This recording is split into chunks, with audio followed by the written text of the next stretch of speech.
of the Republic of Kenya under the provisions of Article 138 of the Constitution in the presidential election held on 9th of day of August 2022. And I'll proceed to sign the certificate.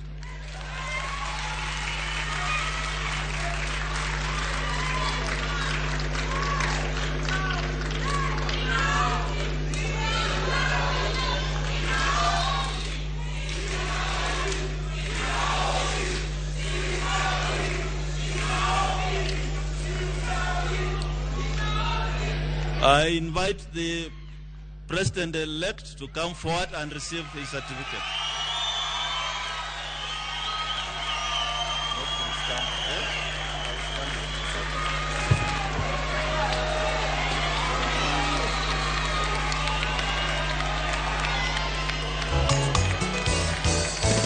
Habari njema kwa Wakenya wote, tume huru ya uchaguzi na mipaka isiyoegemea upande wowote, inayodumisha demokrasi Kenya.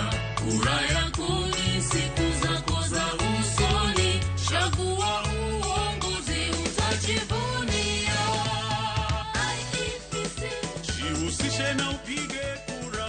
IEBC, inaleta mabadiliko. Chagua uongozi ulio bora. Ewe mwananchi mzalendo. Ni tume huru. And of course, the President-elect had a running mate. Rigathi Gachagua is the Deputy President-elect. Thank you. I invite the President-elect to make his remarks. And thank you, Kenyans, for having a peaceful election. Thank you.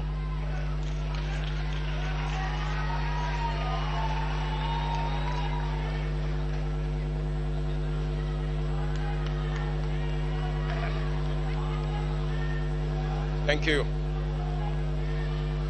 Thank you very much. Asanteni sana.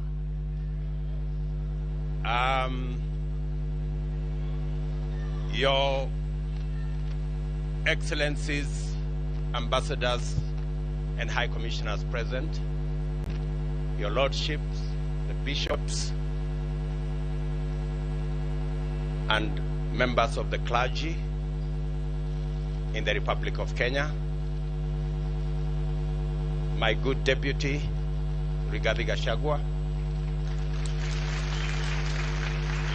distinguished members of the Independent Electoral and Boundaries Commission, led by Chairman Wafula Chebukati, fellow countrymen and women, good evening. It is a wonderful evening, and I want to thank God that we are here this evening to witness this momentous occasion as the people of Kenya restate what is in Article 1 of the Constitution of Kenya, that all sovereign power belong to the people of Kenya.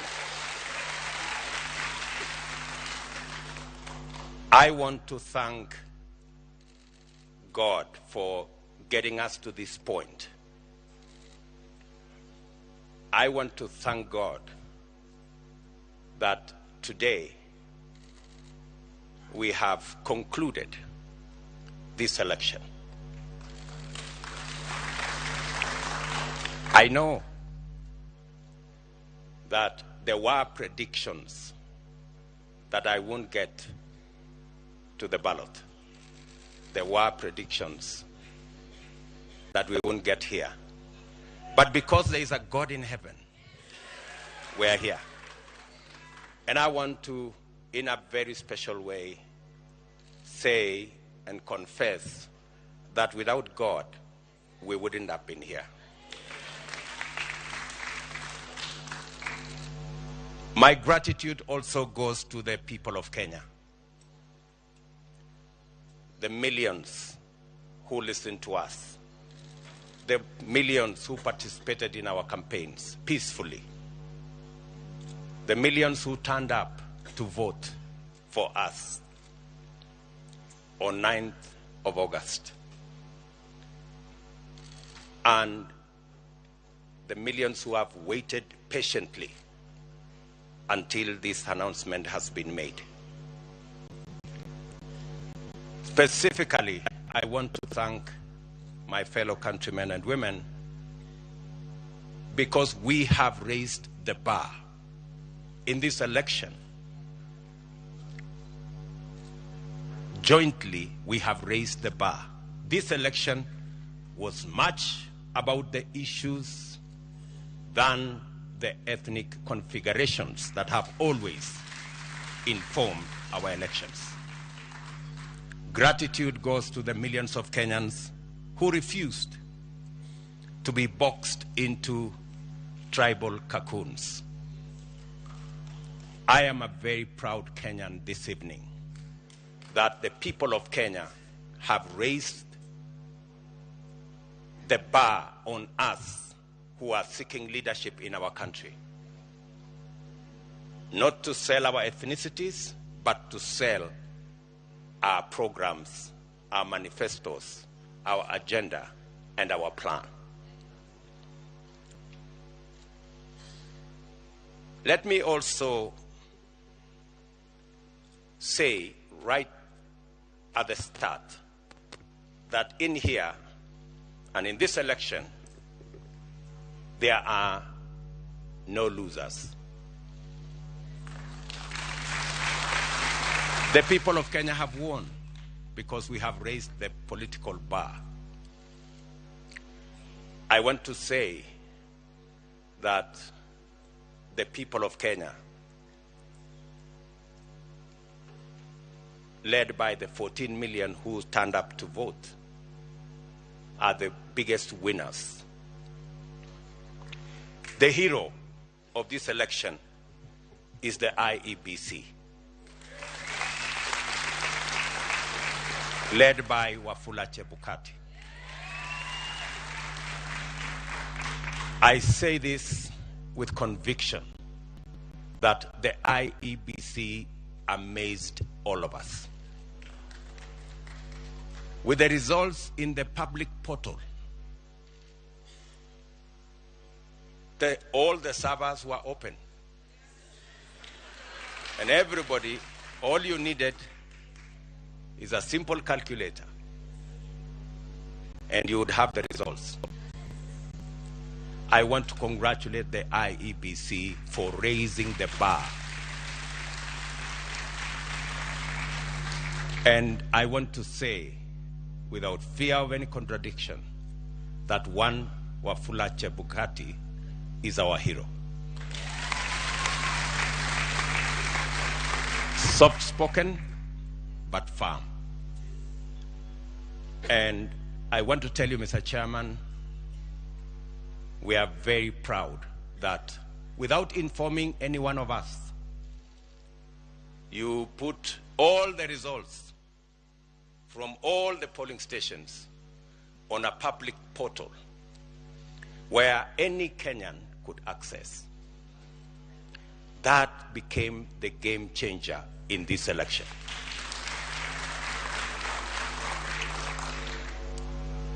Let me also, at this point in time, thank our partners, the religious leaders, who were part of this process right from the beginning. For the first time, we saw religious leaders spend time at this Starling Center and prayed for this process. I am sure their prayers will not be in vain. I also want to thank our development partners, our diplomatic community, and all the observers who came in their thousands to be part and parcel of the process right from almost 2 weeks ago to its conclusion in this auditorium. To all of them, I tell them the people of Kenya are eternally grateful that you took your time, valuable time, to watch over this process so that the right thing can happen. I want to thank my worthy competitor, the Honorable Raila Odinga, for a campaign that we all dwelled on issues and we tried to sell an agenda to the people of Kenya. I want to promise that I will work with all elected leaders and all leaders in Kenya so that we can fashion a country that leaves nobody behind. What the people of Kenya have done, they have assigned us responsibilities. There will be those of us who will be in the executive, but there will be those of us who will oversee what we do in the executive. Both responsibilities in government and in the opposition are important for the people of Kenya.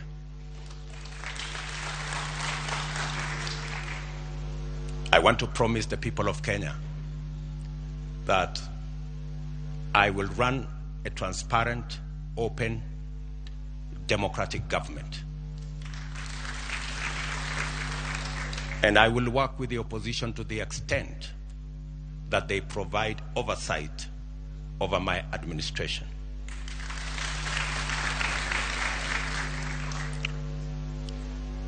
Let me also, at this point in time,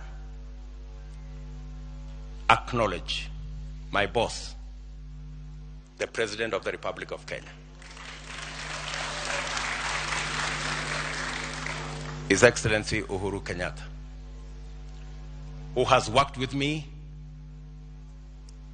over the last 10 years in various forms.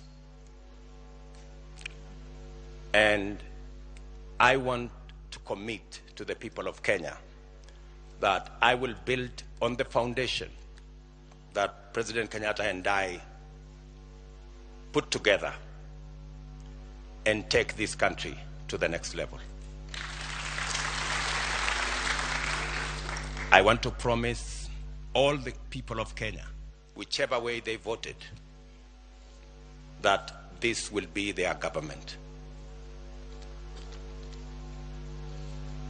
I know many are wondering,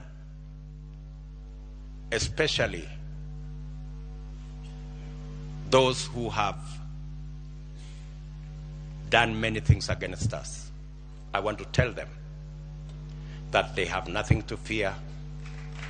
There is no room. There is nothing. There is no room for vengeance. There is no room for looking back. We are looking into the future. I am acutely aware that our country is at a stage where we need all hands on deck to move it forward. We do not have the luxury to look back. We do not have the luxury to point fingers. We do not have the luxury to apportion blame. We must close ranks and work together for a functioning, democratic, prosperous Kenya. I want to thank the members of my team, starting with my wife and family.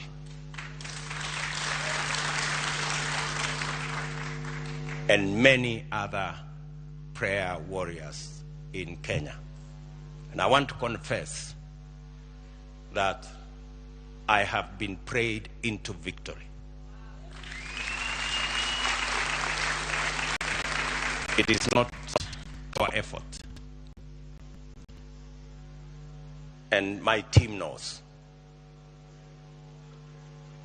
We were working against the odds, many odds at that. But I must confess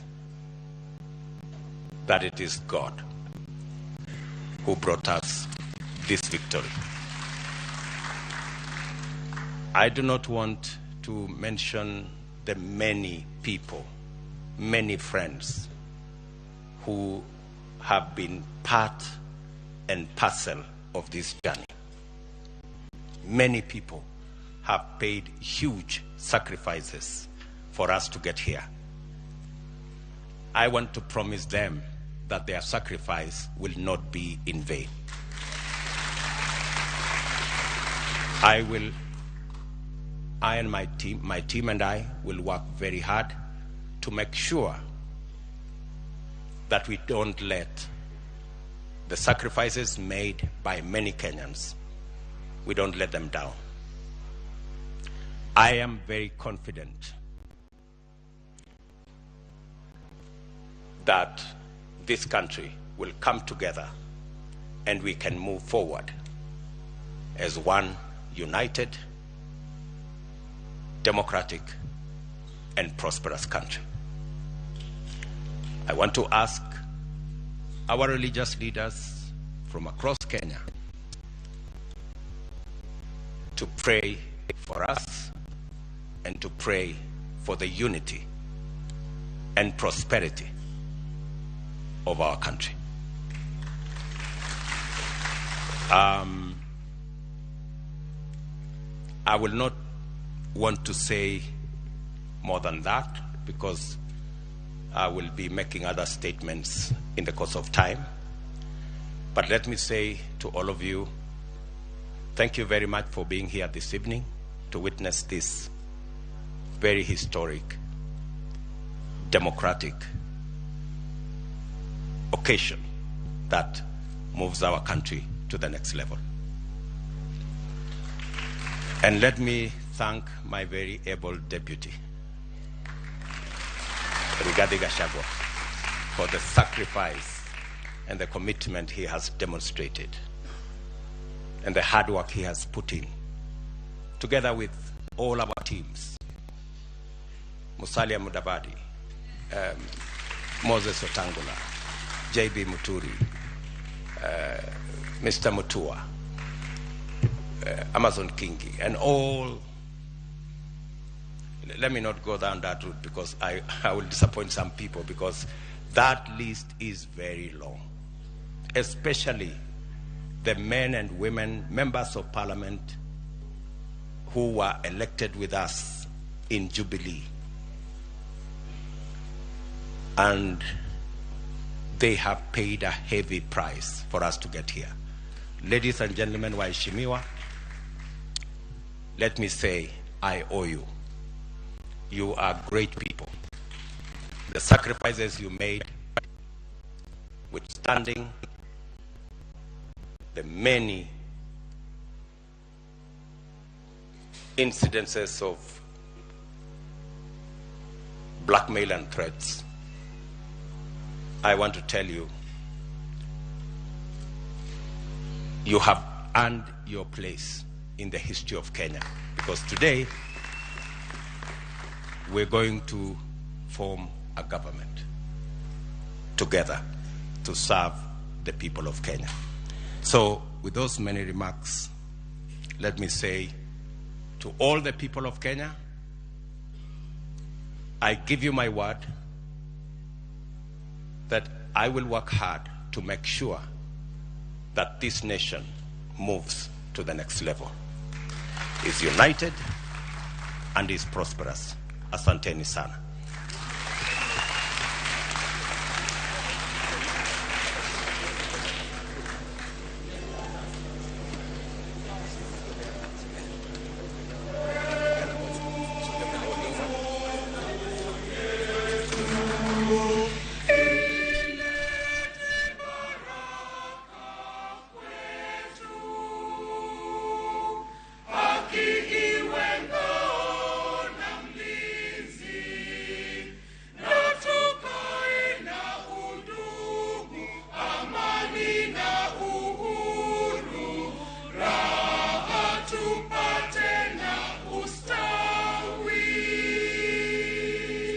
Tushangilie Kenya, taifa letu tukufu, Kenya tunayoipenda, Kenya nchi tunayoipenda, Kenya nchi tunayoipenda. Na ukipenda Kenya, ujitengane na mambo yenye kuvunja amani. Hatutaki matata Kenya, hatutaki matata Kenya. Anayependa Kenya ni yule mwenye kutenda haki kwa watu wote. Mtu mwenye kutenda haki, mtu mwenye kutenda haki. Kenya makao yetu ni nchi ya kupendeza, kamwe hatutaiacha, kamwe Kenya hatutaiacha, kamwe Kenya hatutaiacha.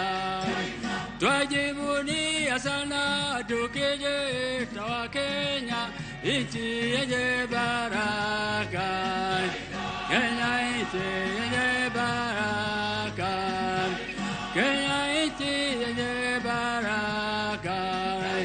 Tushangilie Kenya, taifa letu tukufu, Kenya tunayoipenda, Kenya nchi tunayoipenda, Kenya nchi tunayoipenda. Wenzangu Kenya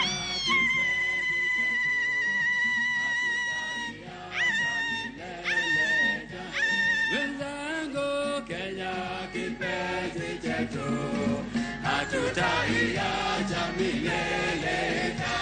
Kenya kipenzi chetu, nchi yenye upendo, hatutaacha Kenya daima na milele.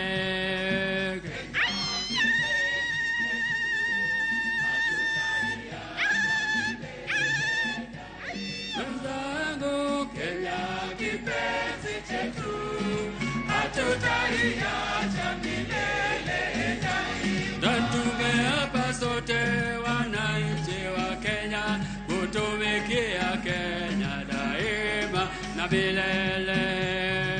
Kenya kipenzi chetu, hatutaiacha milele daima. Wenzangu Kenya kipenzi chetu, hatutaiacha milele daima. Kenya ni mama yetu, tena ni baba yetu, hatutaacha Kenya daima na milele. Kenya kipenzi chetu, hatutaiacha milele daima. Wenzangu Kenya kipenzi chetu, hatutaiacha milele. Sitaiacha Kenya nchi yangu.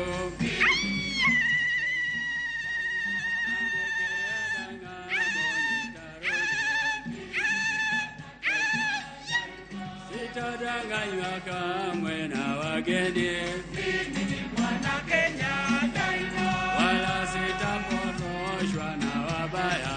Mimi ni mwana Kenya daima, sitasaliti Kenya nchi yangu. Mimi ni mwana Kenya daima, wala sitaonya mtandika. Mimi ni mwana Kenya daima. Wema wangu, wenzangu Kenya kipenzi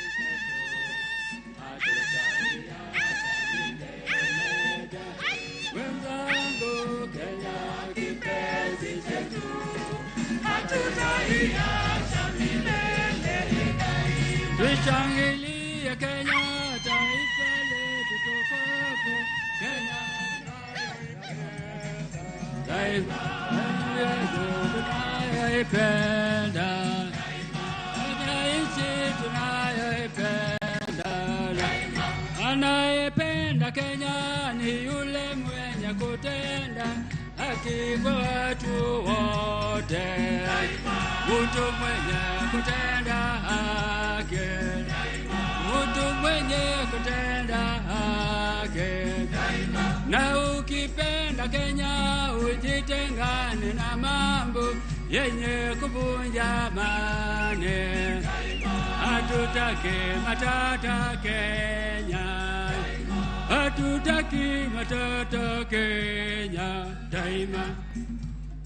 Kenya Ramogi maugin tipo mawuoke konde mopogore opogore mag piny Kenya kotenre kod lendo ma ogol kod jakom mar IEBC Wafula Chebukati odhiambo makawuono, kama bende Orlando William Samoei Ruto kaka jaloch yiero mancho tim chieng' tich ariyo tarik 9 dwe mar 8 mar higani. Mago gin weche ma wayudo mana dakika manok mokalo chien ka jakom mar IEBC Wafula Chebukati Orlando William Samoei Ruto kaka jaloch e ombulu manchane ogo kod oganda e tarik 9 dwe mar 8 mar higani. Bende omiye oboke mayango ni en jatend piny makoro biro bedo kaka achiel kuom oganda manyalo bedo e komten piny Kenya bang' lande kaka jaloch e yiero ni. Ramogi mano weche mabende wakalo mana chien kamatin. Ka bende oganda mowuok gwenge mopogore opogore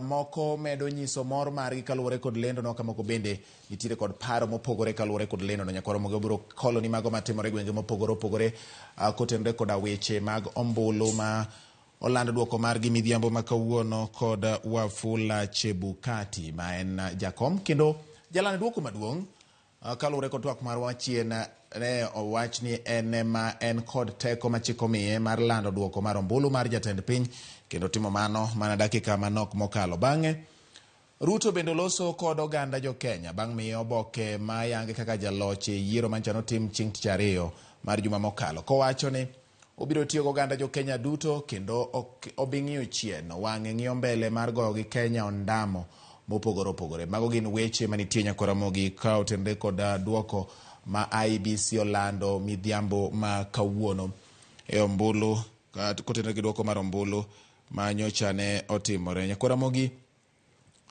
gwenge ma Nakuru kocha oganda nyiso e mor margi, moko kuom oganda nitiere kanya Ramogi ka bende mano bata kata yukineno televisen mari malo mare ma korka chich kanyo mano Nakuru.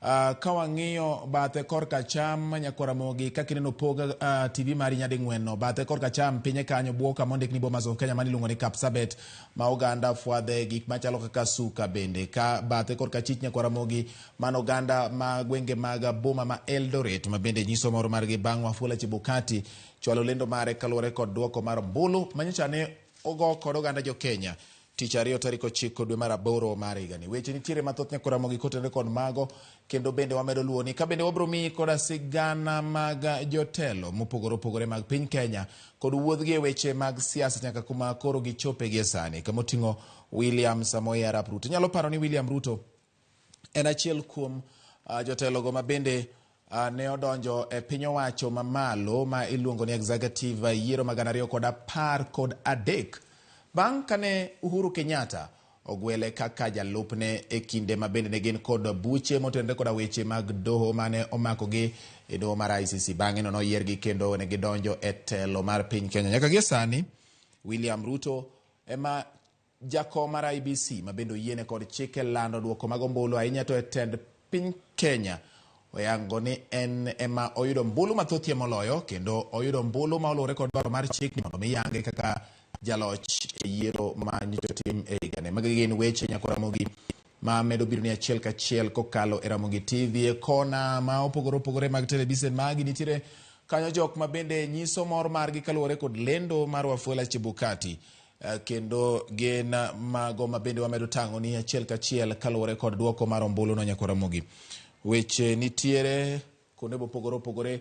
Oganda jo Kenya ma Nakuru, mago ma Eldoret, Kapsabet gimedo nyiso mor margi kaluwore kod wach mar duoko ma Wafula Chebukati olando odhiambo ma kawuono. Par ni matimore kinde ma commissioners moko 4 mag IEBC to nothergi lendo mar duoko ma kamano ka giwacho ni gin giwegi ok gidhi kawo duoko no kaka margi giwegi ma gin bende gisidho ka gikoni gibiro chiwo nonro matut kotenre kod duoko mar ombulu ma oland kod Wafula Chebukati bang'e.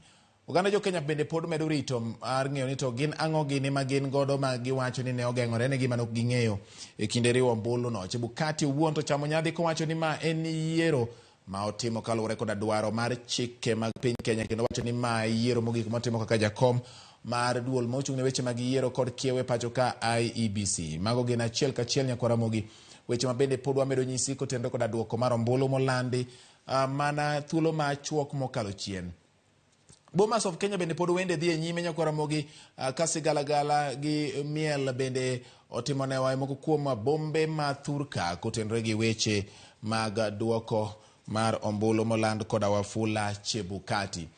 Mago gin maka kod kacha matimore midhiambo ma kawuono nyakwa Ramogi. Kiketo wang'i Ramogi TV to ibiro neno gi achiel kachiel kaka gimedo timore bende e gwenge mopogore opogore ma pacho ka.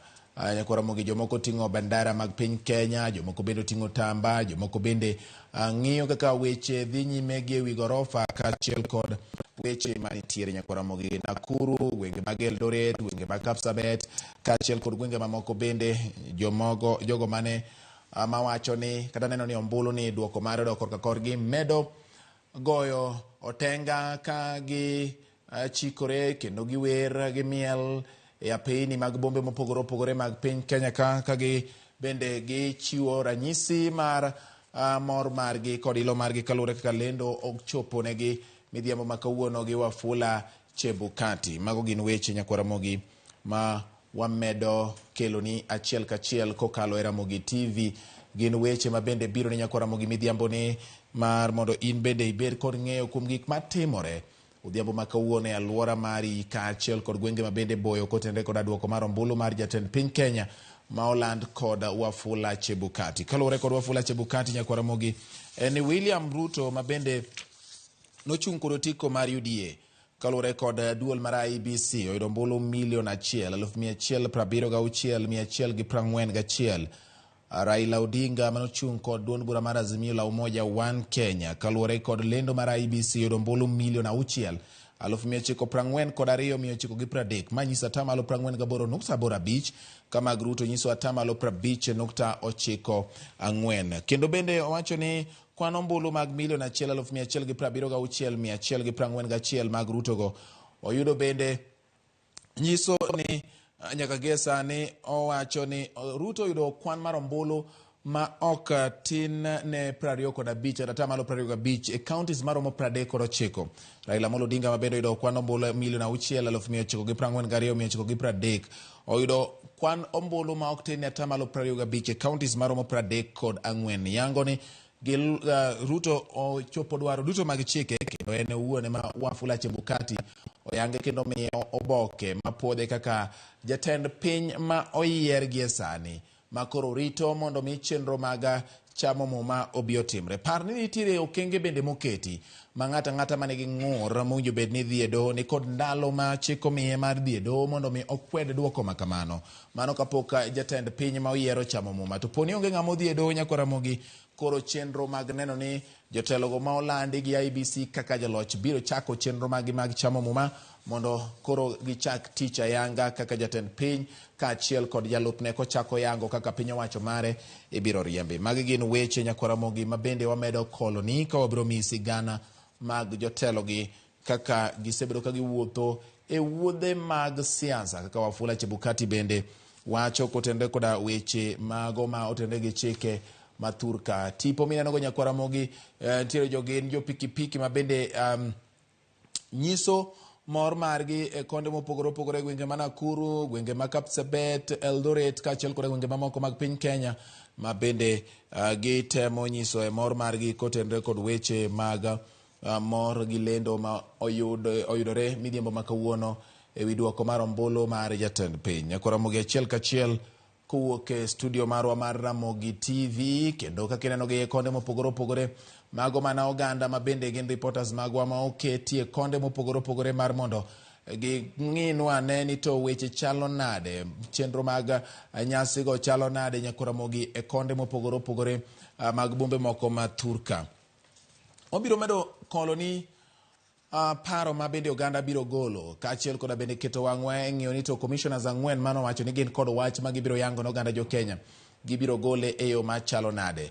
Mago to kod mamoko mathoth ahinya kikete Ramogi TV Ramogi to in iwuon ibedo kod ng'eyo mag gik matimore e thuoloni duto te kotenore koda weche mag yiero mane jo Kenya otimo tarik 9 dwe mar 8. Par ni ma en yiero Ramogi ma bende imanyo go kata nimanyo godo jatend piny Kenya mar 5 makoro duoko mare owuok sani kendo yangi ni William Samoei Ruto ema koro IBC kokalo kuom jakom margi Wafula Chebukati ma bende en apisa maduong' mochung' ne lando duoko mar jatend piny Kenya oyango kaka jaloch e yiero ma tarik 9 dwe mar 8. Ramogi wadawinjane moko kuom kuonde mopogore opogore kaka moting'o gwenge mamoko kaka chenro mag mor ma moko kuom oganda jo Kenya nyiso kaluwore kod lendo makamano dhi nyime gi e kinde ni Ramogi. Wawinjane kaka moko kuom weche go chalo e konde mopogore opogore king'iyo televisen mari mar Ramogi to ineno ka nitiere nyasi ma ka kod kacha.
Keep frame, eh? Anasema tu tulie hivi.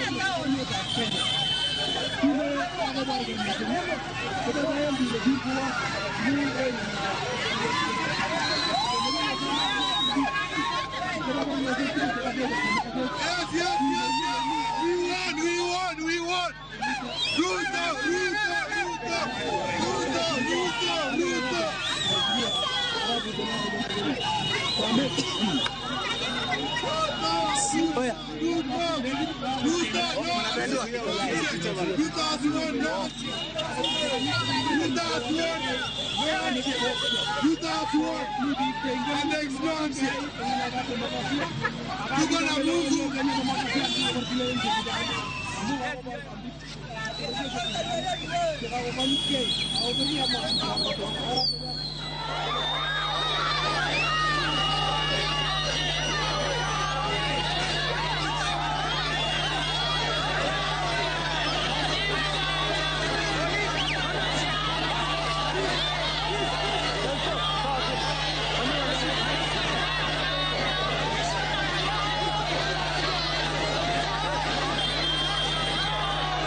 Twende tu. Afadhali moja vali fleta. Afadhali kwa mtu vali fleta. Romo.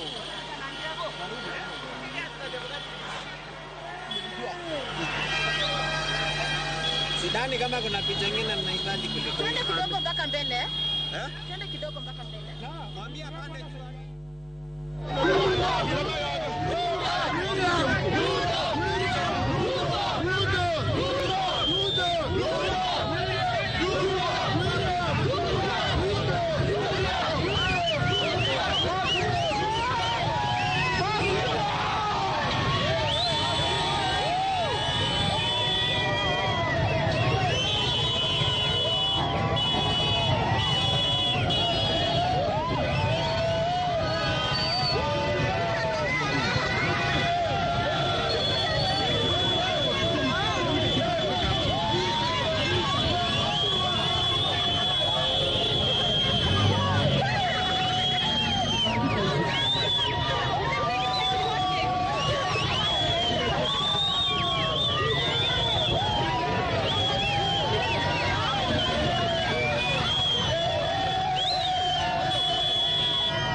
celebrate. Celebrations ringing across the country.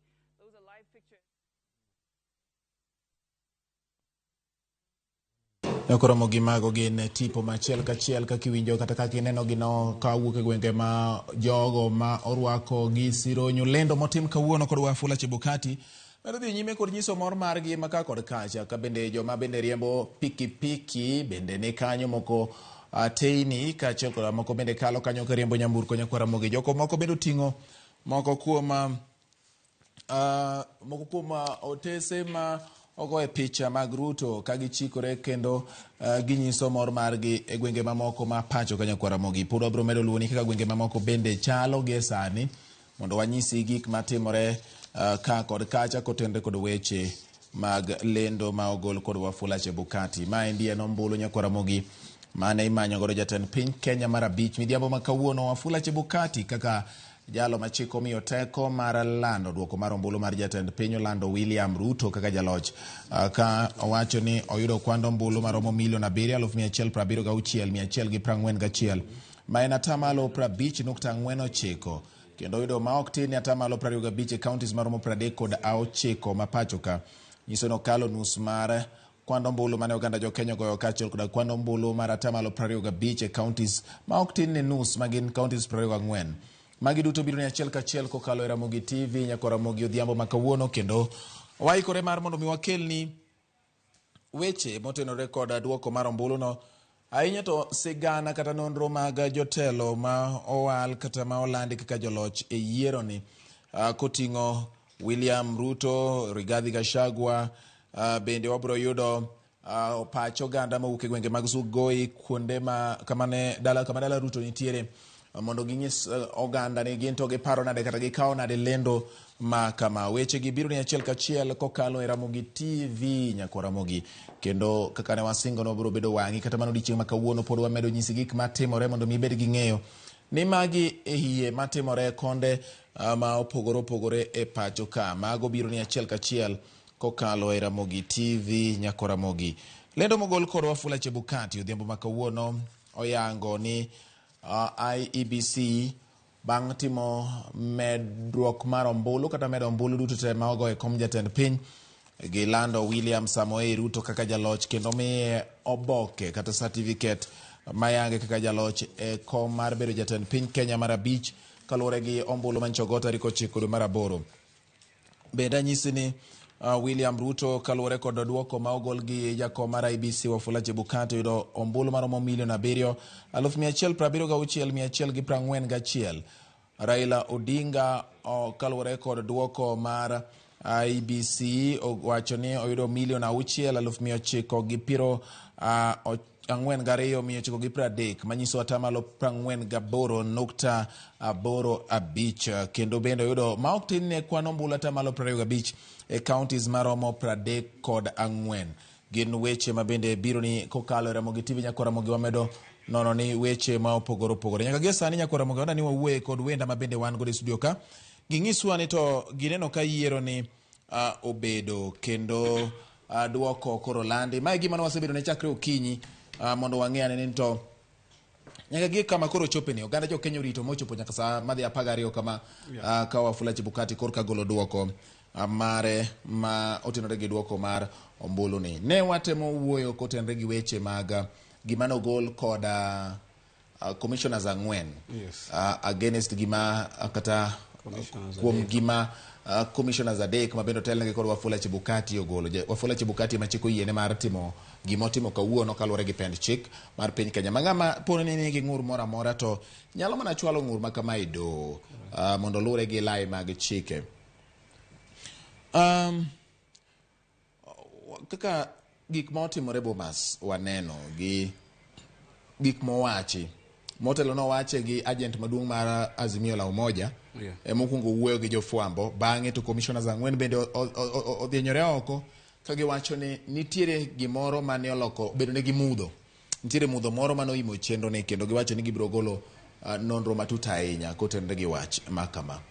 Kata mane gana ryoga pagora gaba iriyo bende weche machal kod magi no liekore kama onyalo paro Dr. Kombe ne manen commissioner kata chiel kuom commissioners mag IEBC nochuno mogweta mowuok modhi nyaka pinje maoko kowacho ni en wuon ok odhi bedo achiel kuom jogo mibiro land duoko mar ombulu mar tend piny ma 2017 ka entie. Notimo mano, osebedo kowuoyo kata ka en gwenge ma oko kono, to wang'e ni chenro mag yiero mag piny Kenya ahinya kotenre kod duol mochung' ne weche mag yiero kod kiewe pacho ka IEBC.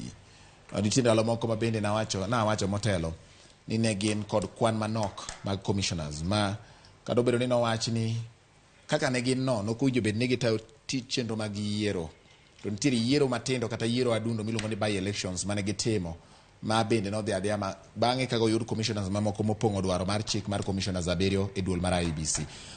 Japuonj nyalo wachago. Mokwongo dwani wang'i wadog chien mondo wang'i kuma koth nochako gowa.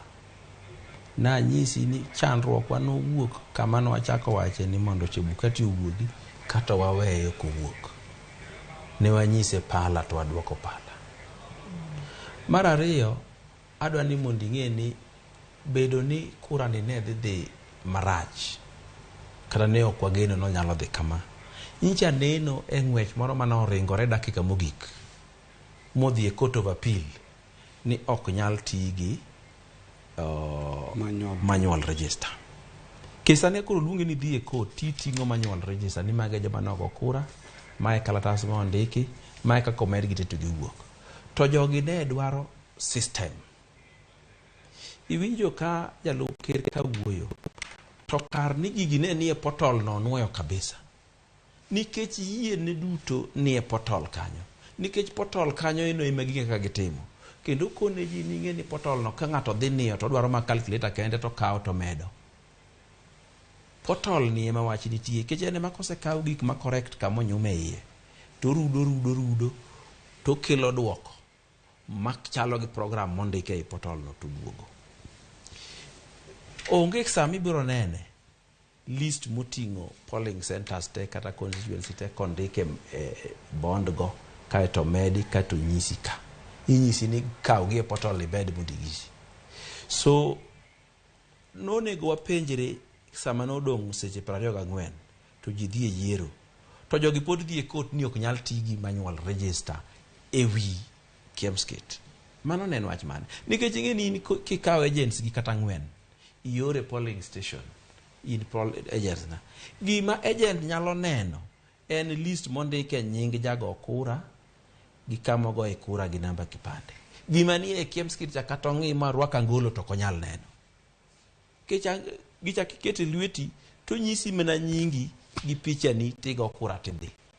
Joma ni e kanyo mabandi atikia. Kura manyalo bedo ni osego iye kanyo mowuok.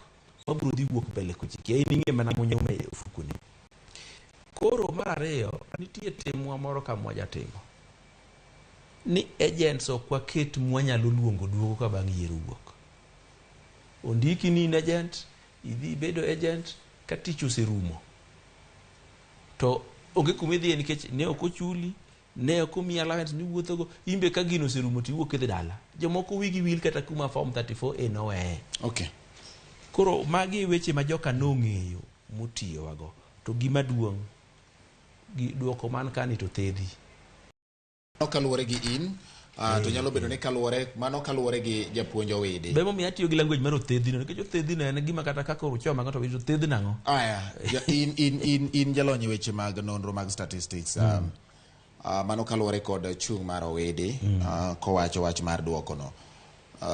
To mano bende nyalo chalo samoro machal kod moko kuom commissioners ma bende owuoyo kawacho ni nitiere gima gibro yango ne jokenya. Wabro rito ni mondo winj ni giyango ne jokenya. Wakili nyaka gi sani duoko osegol kendo jakom mar IEBC ma bende yiene lando duoko mar piny Kenya kotenore kombulu mar jatend piny oselendo. Orlando William Ruto ne oyudo atamalo 50.9.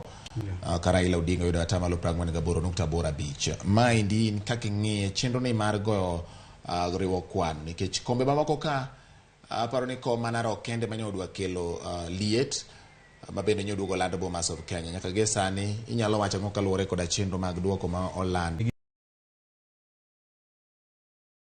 Kama iomba ni ok wasebedo kwa nene chakre 207 2013 2017 diriyo kendo koro sani ene e kar presidency ka. Gima do wacho ne jo nyithi kwa Ramogi ajwang kama gintiere ang'e ni chunywa koro sani chwer. But electoral justice we will get in our time. Mane gimi dwa wacho. Electoral justice we will get in our time. Gimaro ni Raila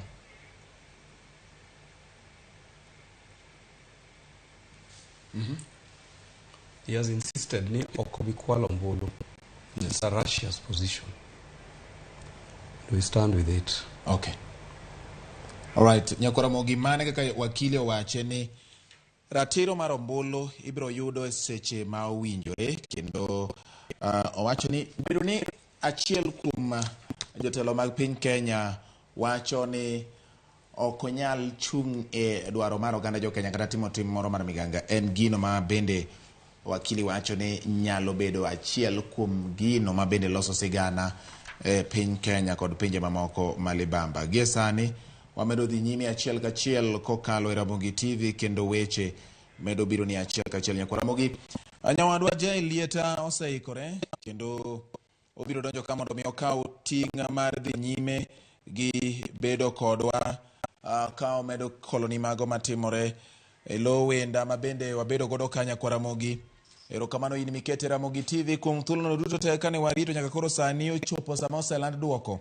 Wamedo kwayi ni mondo mi ibed koda ng'eyo mag gik matimore alwora mari kendo ibed kata kitimo wach moro amora mitimo kotenore koda duoko mar ombulu ni nyaka Ramogi time ka in kod ng'eyo ni piny Kenya biro dhi nyime. To bende moloyo nitiere okenge ma bende chik oketo mar chwalo ng'ur ka nitiere koda ka in kod to kata ka in kod gimi dwani mondo mi oyangi ni kaluwore gi weche ma bende moko kuom apisas moga IBC owacho midhiambo makawuono. Kao kamano erokamano kuom keche Ramogi TV nyaka Ramogi e lo wenda moting'o japuonj doyo wede kanyakla koda wakili Philip Omolo ka achiel kod wendo na mabende nitiere studio marwa ma Kisumo Jovin Wanyingo. Nyasaye mondo mi obed kodi odhiambo ni nyaka Ramogi kendo kinde duto to imeda kaori iketri ni piny Kenya nyalo betie ka oponi in bende chiwori mar mondo mi ikete mondo mi obedie. Ting' mari en ni in inyalo loso ngimani kendi wuon koponi in kod paro mar bero ngimani e seche duto. Kao kamano Nyasaye mondo mi obed kodi. Nyinga en George Bati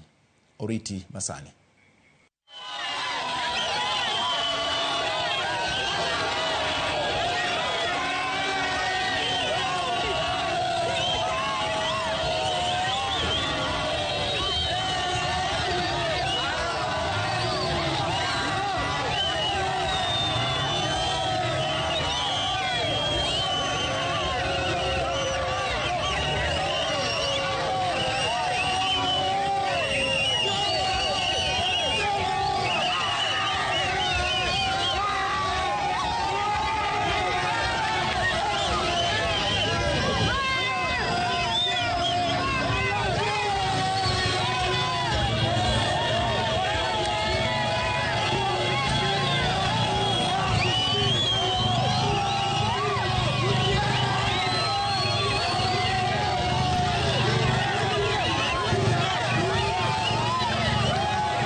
Gin dakika kendie 26 mabende osekalo tok sa achiel mar otieno e odhiambo noero mabende piny Kenya olandnegi kanyo ero mano jatend piny manyien mabende oland koda jakom mar IBC Wafula Chebukati kabende Orlando ni William Samoei Ruto e jatend piny Kenya mano kanyiero tok yiero mabende notim mano bang' yudo ombulu maromo milion 7.1 kiluwe gi Raila Odinga mabende noyudo ombulu milion 6.9 e tipo mari kanyo ero ineno johera mage mag jo Kenya Kwanza UDA mopogore gwenge mopogore pacho kae ka moko gin Makerugoya kanyakla kod gwenge mag Kisii kod mamoko ne jogo eko mabende gin johera ma Kenya Kwanza kanyakla kod mag William Samoei Ruto mabende wadwaro dhi godo nyime e odhiambo makchalo koda makawaluo weche mag morgo kuonde mopogore pacho ka bende wamedo keto twak e weche mabende timore e odhiambo makawuono kuma jo Kenya osebedo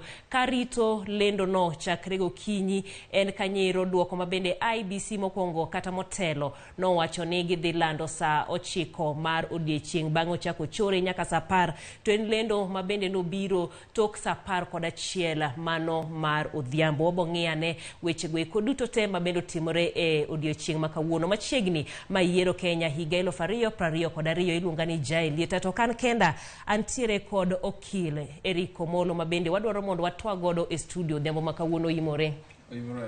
Ero kamana yenya kuoma bedo kodwa. Iparo ni maendi en duoko ma ni neno ni dibiro? Sana kana gichako timo tallying chande to ok ni neno ka Ruto ne ni mbele sechete. Koro unless ne ntie gima otimore malich ni neno ni samoro maendi gima ne the landi gima me lande en mana nikech tallying no ero to ing'eyo ni gima iluongo ni form 34 iluongo ni form 34A gi bicha bedo uploaded online chande ma iluongo ni form 34A mano ket online kande ne ntie weche mang'eny koro ndio ne waneno ni the land ndio to nikech form 34A kande chalo gima ne giseloso chon kamano. Loso chon nyiso nango nikech nitiere bede kinde moko ma ne gin jodhongere wacho ni neck to neck ne giluore machiegni kabisa. Oking'eyo kura to kokwal Bomas jo Azimio wacho ni tallying ne ok odhi maber gi verification to king'iyo forms man online kande mantiere website mar jo IBC to samoro king'iyo maber no jogi samoro ne riek ne gichako kwalo gini chon nikech Chebukati chabicho ko wacho ni en forms en gimolando en gik mantie forms mantie e website gi kande and forms to king'iyo to kigo kwano ber neno ni kuonde mane Ruto dwaro mondo yombe ne giloso forms go chon achiel kuom gi gin kimo ni masawa mar Kenya Mount Kenya mar ariyo en kuonde ma chalo Bungoma kuonde ma ordinarily okonego bini yombe jakom tineno kama jin duong' sana koro adiera ni Chebukati chalo gimolando gik ma ntiere e website mane oseor joma nooro takia onego beni oro gi presiding officers e polling station kitieko ni ikamigo e kura to gacha gima gin go gadget magin go chono biro kapi to oro automatically lakini bende nitiere allegations ma kikwa dismiss nitiere weche madongo kikwa dismiss ne samoro jogi no hack system mar IBC gima jo thurwa nyaka ng'e nikech bang'e ang' nwuoyo weche chike mako the Lubanko selendi gima jo thurwa nyaka ng'e en ji te moluoro Ruto samilande chande jomo sebedo kode higni 15 sana miwacho ga no kwal kura giendi koro jogi ong'eyo everything ma kwaro kura ging'e gimoro amora ka kopo ni gidwa kwala dieri gine deep state gine deep state mar kwalo deep state tiene mar security apparatus mamanto ni go uru but mar kwalo IT system gi chal kamano kopo ni kwala dieri to mage jok ma osebedo ga blame nyaka Supreme Court chon ni no kwalo achiel kuom gi nyen me neno butur milongo ni Davis Chirchir mane riembe kaka minister mar energy cabinet secretary mar energy 2015 en gi kijana moro manyinga wiye wilgo matin gin gi history mar bedo IT experts nyaka ne sirikal chak donjo 2013 nyaka sani. Koro koponi kolokoch ni gikwalo, koponi nitie kuma ni hacking IBC system, manipulating staff and kelo forms ma fake, to ano kan surprise negative mano. To apenji nikech ogin kendgi mane gintiere kod awach ni IT system margi. Jo Kenya Kwanza ne ntiere gi margi, jo Azimio bende ne ntiere kod margi mopogore. Ang'o momiyo nikech jogi tene gintiere kod jolony mag IT. Ang'o momiyo ne jomoko nok ofwenyo gi dicho. Mondi hack system winjo ka Chebukati owacho ne osemaki officers ge moko mek IBC.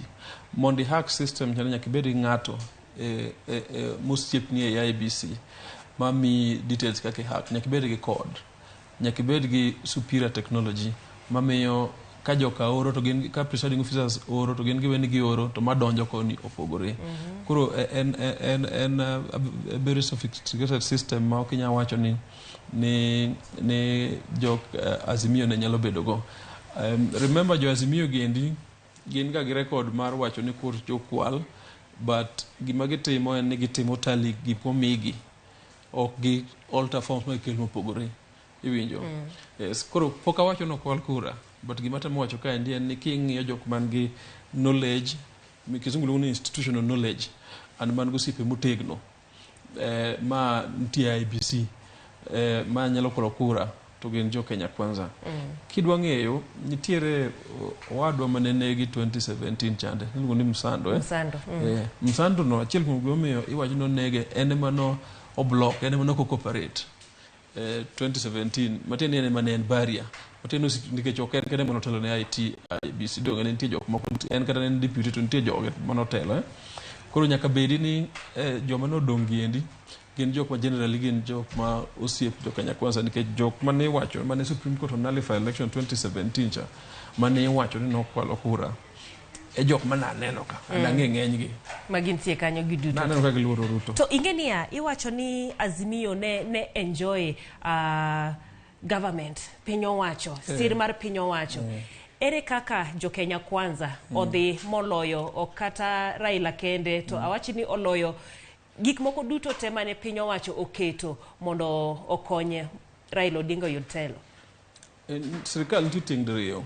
Nitie sirikal ma executive ma president nitiere ma make policy decisions, iwinjo, ma konyo jatend piny tich, bunge gi chal kamago. Magi jok matiyo at policy level, iwinjo. Gine jok ma moko yier kane moko bedo appointed machalo matiangi gini. Then nitie sirikal ma technical, magi kuma joma implement policy decisions. Koro kapar ne jatend Kenya no direct no kwal ne Raila kula, no wacho ni en to neno ni sama karo chope ni endi Raila onego bed president and odhi more campaign ni to noko nya direct timo moromo monyalo timo kako onego bed notimo in terms of miye support mokwongo kaka kuche kaka ng'at achiel, and mar ariyo keto friendly environment mokoro onge dhao dono kata dhao gi kata Kisumu sani moko ji campaign maber iwinjo. Mana kaka iwacho Kisumu no ero, we ang'adi matin mondo waringwa dhi e boma no ma Kisumu kuma bende wantiere koda jafwambo marwa Millicent Adhiambo masani mondo onyiswa kaka chenro kata chal nitiere mano kanyero e boma no ma Kisumu. Imore Millicent, Kisumu dhi nade gi kinde machalo koda mae? Pero kamana inya jael oimore ahinya achiel kachiel kwa wuok Kisumu kaendi, mana kaka ineno ka Kisumu oling kopogore kod ndalo mamoko kaluwore ni ari okinyi kane wacho segola yanga ni odiochieng' ma kawuono ni dhi land jalno mane dhi yombo e kom tend piny Kenya, ne oganda mathoth no nyalo loro ka bende ji no wuok odok pacho makata odong' mana yor wuoth nyalo yudo mana apiko kata geche matindo kawegi bende gin jogo ma bende gisani ok yie kata ting'o ng'ato ka oteri nikech okia ni ng'ama chalo nade. Kachako gigo kinyi kanyo ka olure gi kwe ma bende nie Kisumu, mana Kenya neno kaka wamenyo nu kanyo Kisumu kaendi okwe, kendo nwar wuoyo gi oganda mawuok Obunga kaka gigol duondgi e lo jodak ma Kisumu kane wapenjo ng'e to wang'ni nyaka nyocha chaki yiero tarik 9 dwe mar 8 osekalo ndalo 6. Kwe ma Kisumu ni opogore gi gino duto kaka jatud Kisumu kod koko ma pile mikelo kod liet mar siasa. Oganda oganda go nyalo wacho gi dwol achiel ni wang'ni gimomiyo ginyayo kwe gino mokwongo en ni ng'atgi kata ng'atno mane gisiro gai mar Azimio la Umoja Raila Odinga pok nowuoyo, kendo gimachielo en ni yiero ma pile pile mitimo mag igni mosekalo gin yiero ma itimo ga pile pile to rumo piyo piyo kao kata ndalo 2-3 to ma wang'ni endi no budho, kendo gineno ka e thuolo no endo kane yiero no dhi nyime ne ogai mar Azimio Raila Odinga ne oling' mapok owuoyo, manyiso ni ne giwacho ni gino ma Raila jawacho ga e kore kitimo yiero kata kiluto ombulu ema seche moko miyo gigolo liet mag siasa koni koni kendo gikelo ng'ur makagi kacha. Kaso giwacho ni gino machielo bende wang'ni ne giwacho ni gin kaka joluo ne gifwenyo ni goru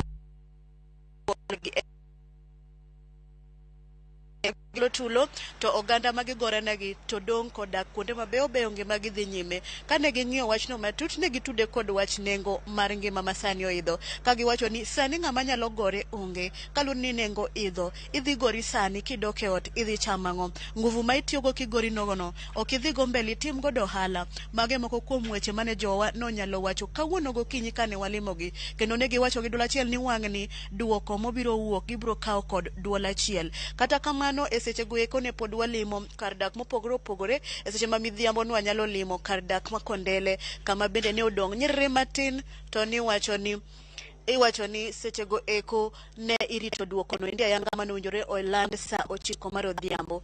Ka seche go eko nwa nyalo chopo kanyo ne oyudo koganda no chokore kanyo ka gin gi ilo ka girito duoko, to motelo ni mano bang' ka duoko no landi to paro no wuok. Checks and balances.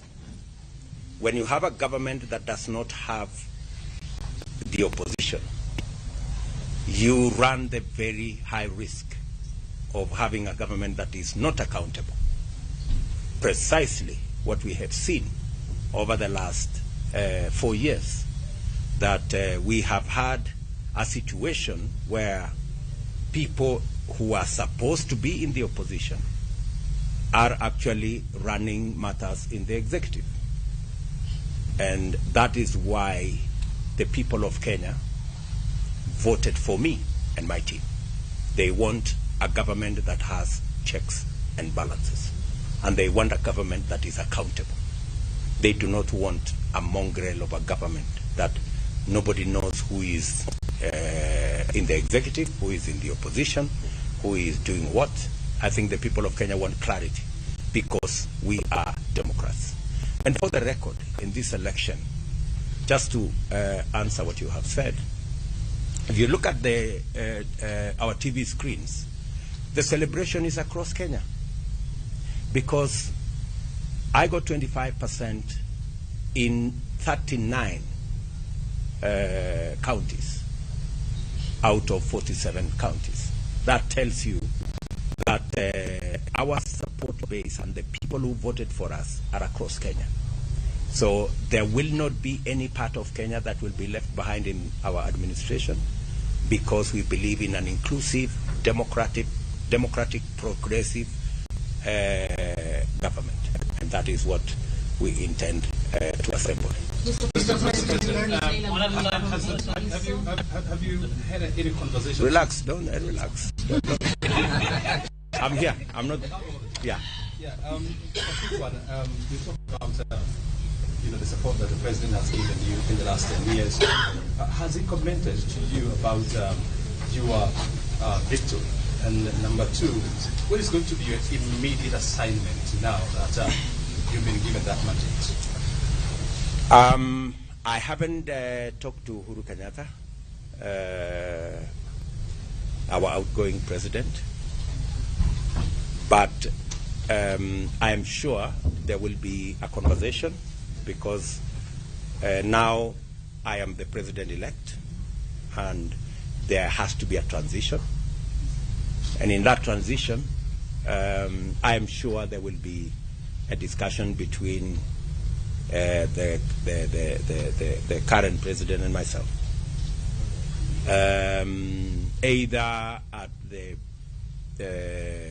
transition committee situation, or I am sure that at some point this evening, maybe tomorrow, we will have a conversation.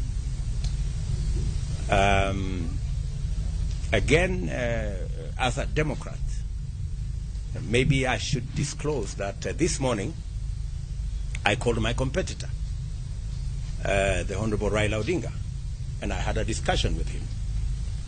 And we agreed that whatever the outcome of this election, we should have a conversation. He had offered in his statement, his closing statement in Kasarani, that he would be available for a handshake, you remember? And I said that I'd be available for us to have a cup of tea because there are areas we can agree on moving the country forward in the context of those of us who will be running the executive. And I'm sure my competitor will take up his role and his team as the opposition so that we can see how we can move the country forward. Kashuri, one at a time. Kashuri, Let me listen to the lady. The lady first. Thank you, sir. My name is Leila Mohammed from NTV. Yes, Leila. At the moment, we see celebrations, but we are also aware that in certain areas there are protests against your declaration of being the president-elect at this particular moment. How do you speak to the entire country in your vision of uniting those who have a past of being disenfranchised? As I have said, my support base and my team's support base is broad. We obtained 25% of the vote in 39 counties. That leaves only 8 counties. And even in those 8 counties, it's just that we didn't make it to 25%. It doesn't mean we didn't get any votes. So we have supporters across Kenya. I also want to state here and now that the administration, President Kenyatta and I established in 2013, we tried the best we could to serve all parts of the country equally. If you look at all the programs we ran, whether there were programs on rural electrification, whether there were programs on Tibet, whether there were programs on equipment for hospitals, whether there were programs on making sure that we spread infrastructure, we endeavored to reach every part of Kenya. That is our philosophy. As I have said, we believe in an inclusive government. And in any case, the people of Kenya have spoken very loudly in this election. And they have spoken against negative ethnicity. In fact, in this election, the people of Kenya have raised the bar on leadership of Kenya. The people of Kenya have voted for a plan, as we christened it, or a manifesto, or an agenda for that matter. And if you had the discussion in the campaign, it was our issues versus our competitors' issues. And we intend to keep it that way. And for your information, if you looked at my position about 3 years ago, I actually made the declaration to the people of Kenya that this election, we are going to make it not about leaders, but about the people. Not about power sharing, but about empowerment. And not about positions for us as leaders, but about jobs for ordinary people. If you go back my tweets, I think in maybe 2019 or 2020, that was my position. And I am very proud that we have managed to elevate the contest in Kenya to the level of issues. And because we have elevated that conversation, it is my belief, my commitment, and my undertaking to the people of Kenya that we will have an all-inclusive government by way of representation and by way of making sure that we roll out our programs across Kenya. President, you take over a government at a time when people are hungry. Some people are angry the cost of living is high. We are coming from the COVID-19 pandemic. So what is your priority right now? What do you tell the many people who cannot put food on the table? What do you tell the young jobless people who queue to vote for you? That's why I said in my acceptance speech that I am acutely aware of the situation where we are as a country. I am aware of the cost of living. I am aware of the situation with the young people of our country. And that is why I made those very pertinent issues part of my campaign and part of my platform and part of what we intend to do as an administration. These are issues that are dear to the people of Kenya. And that's also why I said we do not have the luxury of arguments left, right, and center. We intend to hit the ground running. I am preparing myself that on day one of swearing in as president, when I have the legal power to do things, I have lined up a couple of executive orders on what I intend to do to get the country moving and to get the situation in the country under control. President, you...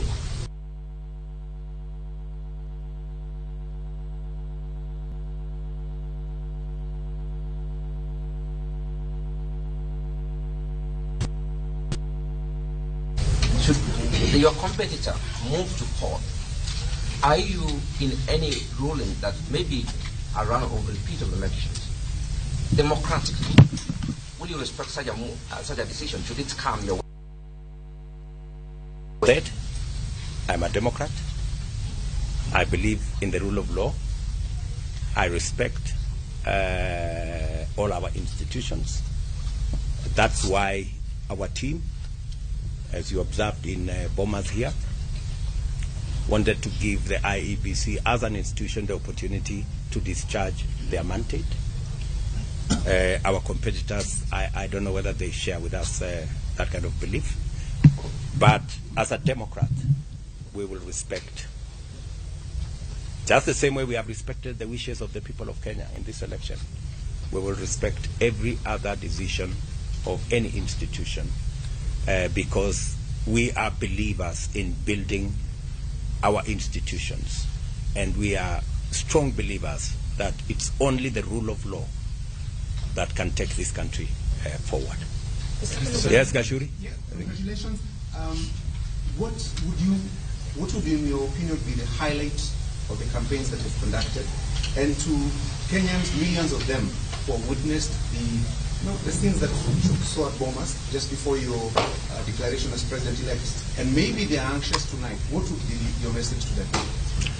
I think the highlight of this campaign was the fact that for the first time, this campaign was not laced with ethnic, regional biases. That both teams on our side were largely had a national face, largely, which is really a step in the right direction. And the fact that we prosecuted issues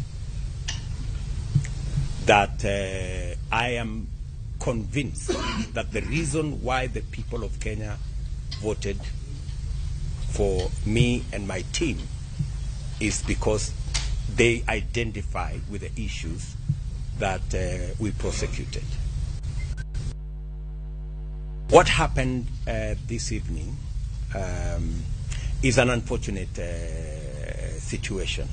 I think it is an attempt by our competitors to roll back what we have achieved as a country. I think Kenya has moved way ahead of the situation that we saw this evening, the unfortunate situation we saw this evening. In fact, I think every Kenyan, irrespective of what side they support, agree that the conduct of the IEBC in this election was phenomenal. I think, as I said, the posting of the results of Form 34A, the presidential results, from every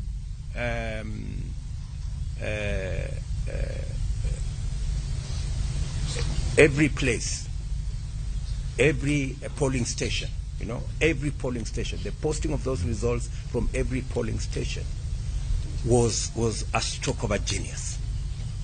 Because I think within six hours of the counting of the votes, I think almost 80% of the results were available on that portal. And I am yet to come across anybody who says that what they saw in the portal is not what was declared at the polling station. There is not yet a single person who has said, I was in this polling station, what was declared is not what is on the portal. So I think the fact that the portal was available for every Kenyan to tally the results, first to check the veracity of the results. If you voted in polling station X, you could go to the portal and that polling station X would show you whether those were the results that are declared or not. And secondly, the fact that the IEBC has taken time. We voted on Tuesday. Today is Monday. They took time to accommodate as many people as possible, whatever issues they may have had. I think the IEBC has really bent over backwards to accommodate everybody. And unfortunately, I think there were people who did not want these results to be declared because, surely, even as we came to Bomas, it is only somebody from the moon who did not know the results. Let's be honest with one another. All of us here, with a simple calculator, just with plus and minus, you tally the results. You didn't need a complicated, you didn't need algorithm, you didn't need square root or all those other complicated things. You just needed a simple calculator and you could add, and the elections were, I think, every institution or every organization that bothered to tally the results came to the same conclusion. Whether it is Reuters, whether it is Al Jazeera, whether it is NTV, whether it is Citizen TV, and all these other people, everybody arrived at the same result. You know what the argument is all about. When I think everybody knew the results. So we just came to fulfill a constitutional mandate that it has to be declared by the chairman of IEBC. Otherwise, in terms of results, surely good people. All of us knew what the results were. President-elect? Yes. May I ask a question? And then we'll come back to this lady. Yes, I have two quick questions. The Yeah. first question is this. Do you intend to keep your promises on the campaign trail? All of them. Do you intend to do that? And the second question is, from where you sit right now, that everything is possible. Well, if I didn't believe in what I went to canvass with the people of Kenya, I wouldn't have gone out there. I intend to keep every commitment, and my team and I have worked out on every detail of the commitments we have made. We have costed the commitments we have made. We have arranged them in terms of what is urgent, what is medium term, what is long term. We know what to do in the first 100 days. We know what to do in the first 3 months. We know what to do continuously until I think we have a program up to the second year. So we intend to keep all our promises. As I speak to you this evening, we have indicated that it is not the deep state and the system and all these other stories. It is the people of Kenya who ultimately hire or fire governments. I think that is the vindication that we all have arrived at. I remember the biggest question that I used to be asked by my supporters is, we are going to vote for you, but we understand there is a system under deep state that will not allow you to be president, that will steal your vote. And I kept on assuring them that I was the deputy president. If there was a deep state, I would know. If there was a system, I would know. And I think today, all the narratives around the deep state and the system have come to naught. I think people now know that it is the power of their vote, as is provided for in the Constitution, that the people of Kenya, they have their vote is what is sovereign, is what determines whether we have a government or which type of government and which type of leaders and who gets elected. It's the people. I think, bottom line, not that there were no attempts. I think with the time, you will know all these games that have been going on around Bomas. I think that will come out with the time. But ultimately, the people of Kenya have been vindicated that they are the ones who decide. Yes, madam. Sorry. Just one moment. Mr. I'll come to you. My name is Njeri Kigamba from Kyoto FM. When you had the debate, we heard you talk about the insecurity in some parts of Rift Valley, and you try to help. And now being the president and elect in the Republic of Kenya, what plan do you have to issue completely? We have a time-bound plan on how to secure Kenya, especially the areas along the Kerio Valley, West Pokot, Elgeyo Marakwet, Samburu, Turkana, which are the real problem or hotspots, if you allow me to call it. We have a clear plan on what we need to do in that area. And as I have told you, we have arranged them in terms of what is immediate, what can be done now, and what can be done further down the road. And we will shortly be letting the country know the steps we are going to do to keep our commitment to the people of Kenya, and of course secure the lives and property of Kenyans. That lady has been just one. Sorry. You have said that the conduct of the Electoral Commission was phenomenal, but we have seen this evening that 4 commissioners have disowned the outcome of the presidential election. They say that the process was opaque towards the end. What do you make of that? And how do you feel being declared president-elect in the environment that we witnessed in the electoral? This election, to the best of my knowledge, and I believe a majority, the largest majority of Kenyans, know that there was no other outcome of this election. It didn't matter who was looking at it. And maybe we encourage those commissioners and even other Kenyans who have issues with the election. They know what to do. They need to follow the constitutionally provided legal channels of addressing their concerns.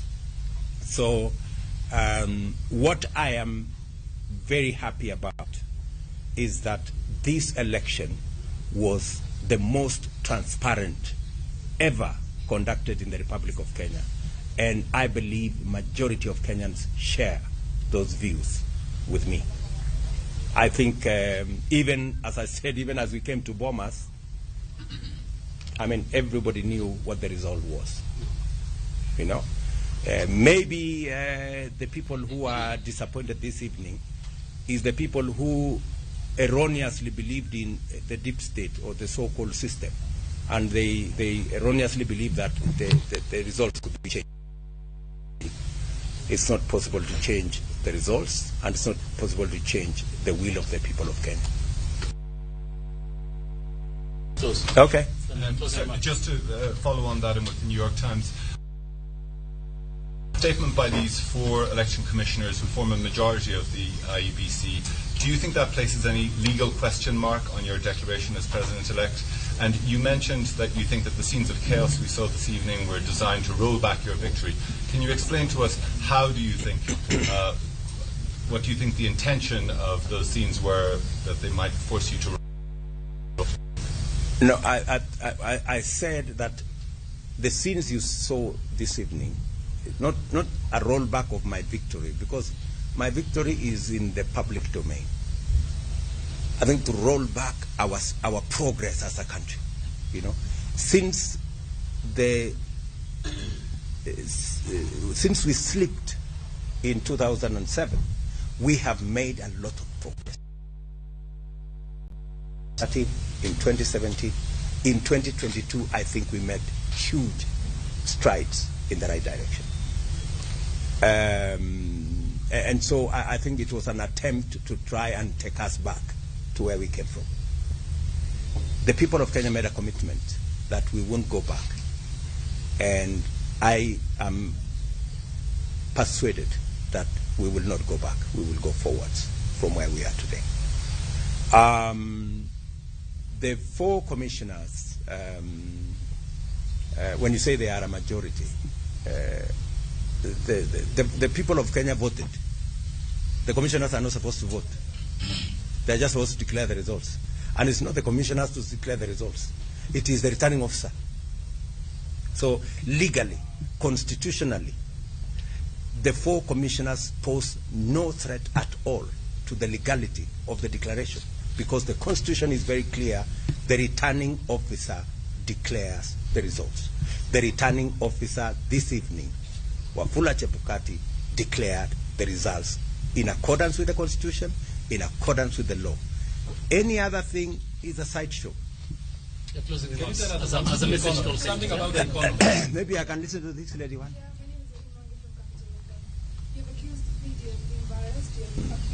Let us not go there. Yeah, what I wanted to ask. Yeah. The fear by the losers is that you will be vindictive. Some have said you will lead this nation. You will become the president of this nation. What assurance do you have that you will not be leading? I think those are figment of imaginations of people who are running away from their own shadows. As I have said, we do not have space and time to go backwards. We want to move the country forwards. We have huge responsibilities. We have 5 million young people out of school, out of college. They don't have jobs. We have 4.5 million people who cannot put food on the table. We have a serious famine situation in Kenya. We have issues of health. We have our hands full. We have no time whatsoever to go asking people, what did you say? We don't have time for that. I mean, those are things that are behind us. President, was this a referendum on President Kenyatta's second term? I think we have, let me say this. Let me say this. We are not ending this evening a conversation. I intend to engage you as media outlets going forward, because I believe in the freedom of the media, and I believe the media has a role to play. And maybe just to answer her in a way, let me tell you, when I criticize the media, it's because I believe in the media, and I want the media to do the right thing. I was told, let me repeat this story, I've said it so many times. When I came to Parliament in first time in 1998, I found a senior member of Parliament called Paul Muite. And he told me, young man, I was then 30 years. He told me the best way to support a government is to criticize it when it goes wrong. I remember saying the same things to our former Chief Justice, the Honorable Maraga, that when we criticized the media when they nullified our election, it was not because we don't believe in the not the media, the judiciary. It's because we believe in the judiciary. So when we criticize the media, it's not because we have issues with the media. We do not want the media to be biased. And in fact, just to respond to what you said, when I raised that issue about the media being biased, the Media Council itself came with the statistics, and they actually confirmed what I had said. The Media Council said the media gave 67% of coverage to my competitor and 30% to me. That's biased. That's all I was saying. You know, so, and I think there has been some measure of improvement. I want to encourage you to keep.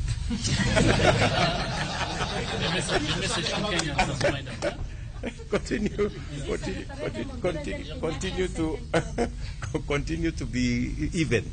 You know, we want you to criticize us when we go wrong, criticize our competitors when they go wrong, balance your coverage, and let's have a free and fair media. My message to the great people of Kenya this evening is that I am immensely honored to be the 5th President of the Republic of Kenya. It is something I do not take lightly. I know that there are heavy responsibilities that comes with being elected into this office. My promise to them, and they know me, I work hard, very hard. I will work very hard not to let them down. The trust they have bestowed on me and my team, we will go out of our way. We will spare no effort. We will work around the clock to make sure that we deliver on our commitments and we move our country to the next level. And I want to tell each and every one of them, we will serve them equally, irrespective of who voted for us or who did not vote for us. This is going to be their government, it's going to be the government of Kenya, and it's going to serve all Kenyans equally. Thank you. Say something about Thank you, Excellency. Thank you very much, good people. Thank you. Asanteni sana. Mana kamanero mano kanyo twaka makende mabende kanyero jatend piny moyier mabendo lando dhiambo makawuono William Samoei Ruto obedo godo kanyo kod jofuambo mano kanyero Bomas of Kenya kuma bende olande motelo e odiochienga mano makawuono kuma bende owuoye weche mabende opogore kaluwore koda tende kanyakla kod lendo mabende ochiwo dhiambo makawuono kowacho ni en lendo no mabende otim gi chike duto te mabende tayo piny Kenya gino mabende ewuoye kawacho ni commissioners mamoko 4 mabende no wuok bathe to wacho ni gin gichung' mabor kata gin kanyakla gi lendo mabende Chebukati ne ochiwo. Weche ariyo gi kata pogruok e kind commissioners mag IBC nyiso nango ewi lendo mabende golo dhiambo makawuono. Otek en gima nyaka wene Supreme Court. Oking'e ni yiero president en process machakore ndalo nomination chande to rumo gi lendo. And then process mabende katiba wuoyo kaka ng'ama onego lendi gima IBC onego tim and gima chal kamano. Nikech ang'eni weche te kawuono abiro gi katiba na. Agolo lo fam na abiro waka. Mondo asom ne jowa direct. Ber kwa somo to giwinjo aeto ging'iyo chik ni gima commissioners 4 kanowacho. Disagreement mana gin go hande bende kodhi Supreme Court to Supreme Court nyalo amua nango donge. Koro article 138 3C ema wuoyo kuom procedure ma yiero president. Owacho ni wasomo kizungu abolo gidhuluo. After counting the votes in the polling stations, the Independent Electoral and Boundaries Commission shall tally and verify the count and declare the result. Okowacho ni jakom, owacho ni IBC. IBC en commissioners kande. Onego bende gi tally to gi verify. Gima ne gitemo timo kaka chande. To gi declare the results. Koro onego bed ni ka ber onego bed ni gibedo kanyakla ka gisewinjore ni tallying ni odhi maber to gi declare results to giwacho ni jakom koro dhi landi. Tij jakom en lando kaka returning officer, mana kaka nja returning officers lando kude moko, lakini tich IEBC en tallying mondo giwinjre ni gino dhi maber. Koro disagreement ma en of commissioners ang'wen kanigo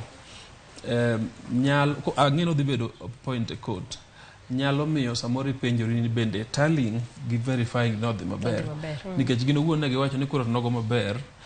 Shida en ni kogik mwisho ka endi kar tallying gi verification ni emo gimorgo giwacho gi kisungu ne nitiere opaqueness nitiere mudho moro makoro gini ok ginyal wacho ni gino otimore maber. Aeto chik bende wacho ni ng'at monego landi ni ng'amoyombo en jakom, to jakom lando bang' tallying and verification and commission oseyie. Now ka jakom ne onge asimi ni Chebukati be nogo kaka moko dha kaya moko winjo ni dhi osuptal kande, to commission ne pod bedo piny to kaw achiel kuomgi samoro jalup jakom e lando. Koro en dispute maparo ni ok wanya wacho ka ne dhi nade. Aneno ni en gima nyaka dhi kota, en a very strong point ni commissioners ang'wen ok owinjore commissioners adek modong'. Supreme Court nosewacho e wach BBI cha by the way. High Court nowacho paro ni nitie wach mane wach quorum bende IEBC ne nigi quorum mar tallying mar verifying signatures mek BBI kande. High Court nowacho ni commission ne ok properly constituted ne gin commissioners adek instead of abiriyo ma Elections Act wacho, to ne giwacho ni quorum ne onge mondo commission to make decisions otimu amuzi magi ka important mar mandate, nikech mandate mar commission bende nitiere e katiba kaendi wuoyo kaka onego bed ni conduct elections gi kachal kamago. Court of Appeal bencho wacho ni quorum ne onge, mana appeal mar BBI. Supreme Court nowacho ni quorum ne onge ndiyo, but necessity at that point ne miyo ni koro ne gi disagree, but ne miyo ni koro ne ginyalo amua at that point kech necessity no chuno gi. Koro ma wach quorum ne dhi duogo e court, and gima wadhi penjo ma lawyers dhi penjo, ageno na nyalo bedo achiel kuomgi, en ni bende decision mar Chebukati ni results ne ma en go bende obedo verified, bende gi tally.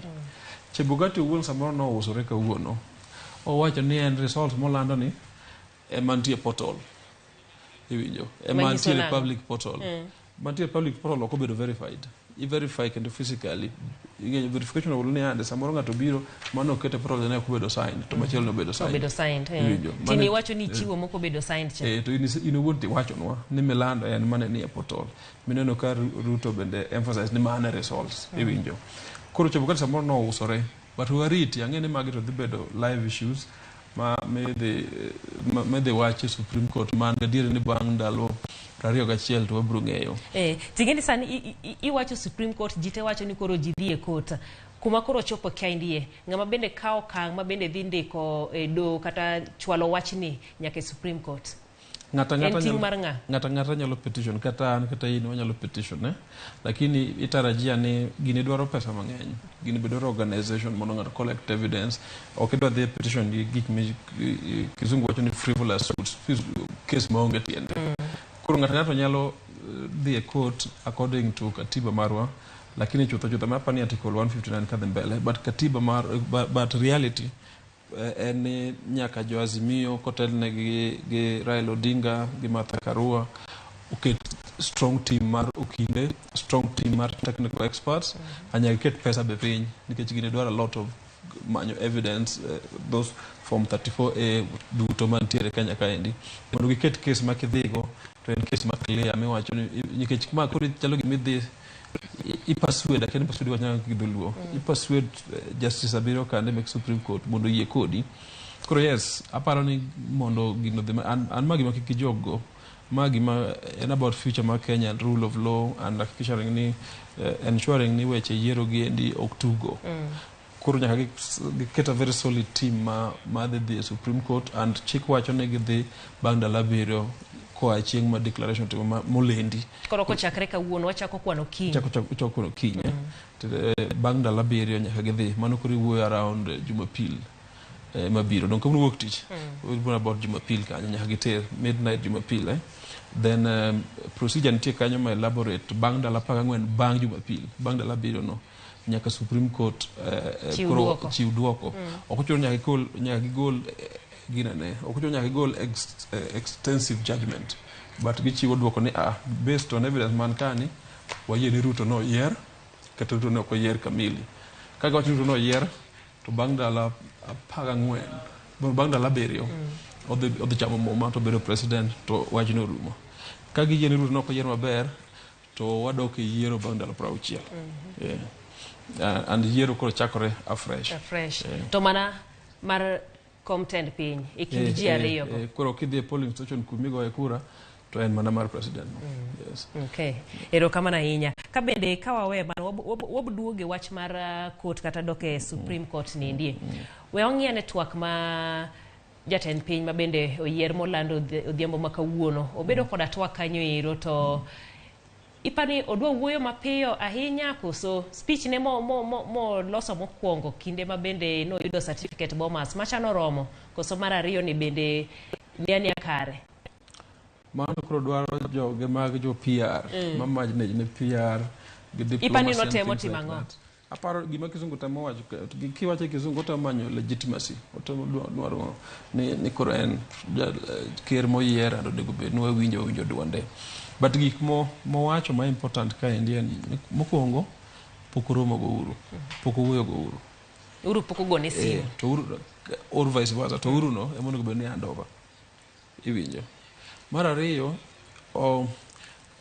speech ne mokwongo sama mi certificate chande to generally again en moderate maber nikech ngene ka in jatend piny onego bed ni riwo ji onego bed ni ashwa ji nikech nitie ji ma japinge mang'eny ji ma japinge ng'eny maloyo ji ma japinge nikech remember ni majority no kogo kura aeto karibu kiriwo mar Wajakoya gi Raila gi nyien machielo chande Mwaure to girom more or less girom joma nogo kura iwinjo nikech miwacho no yombo Raila ka ng'eny to 200 ka koro klich koro speech ne mokwongo chara neno ka chalo gima dwaro riwo ji to mind aneno ka chalo gima kizungu ni desperate manya tension ineno ko owacho ni already say you attention te ngene mondo bet president ko nyaka dwara tension wakoro koro nyaka riwo ji kendo koro owacho mogik ma important ka ni pok owuoyo gi ker aeto mar ariyo otemo overemphasize the fact that election note oserumo ni oyombo gi chal kamago ngimo dhi nyime machal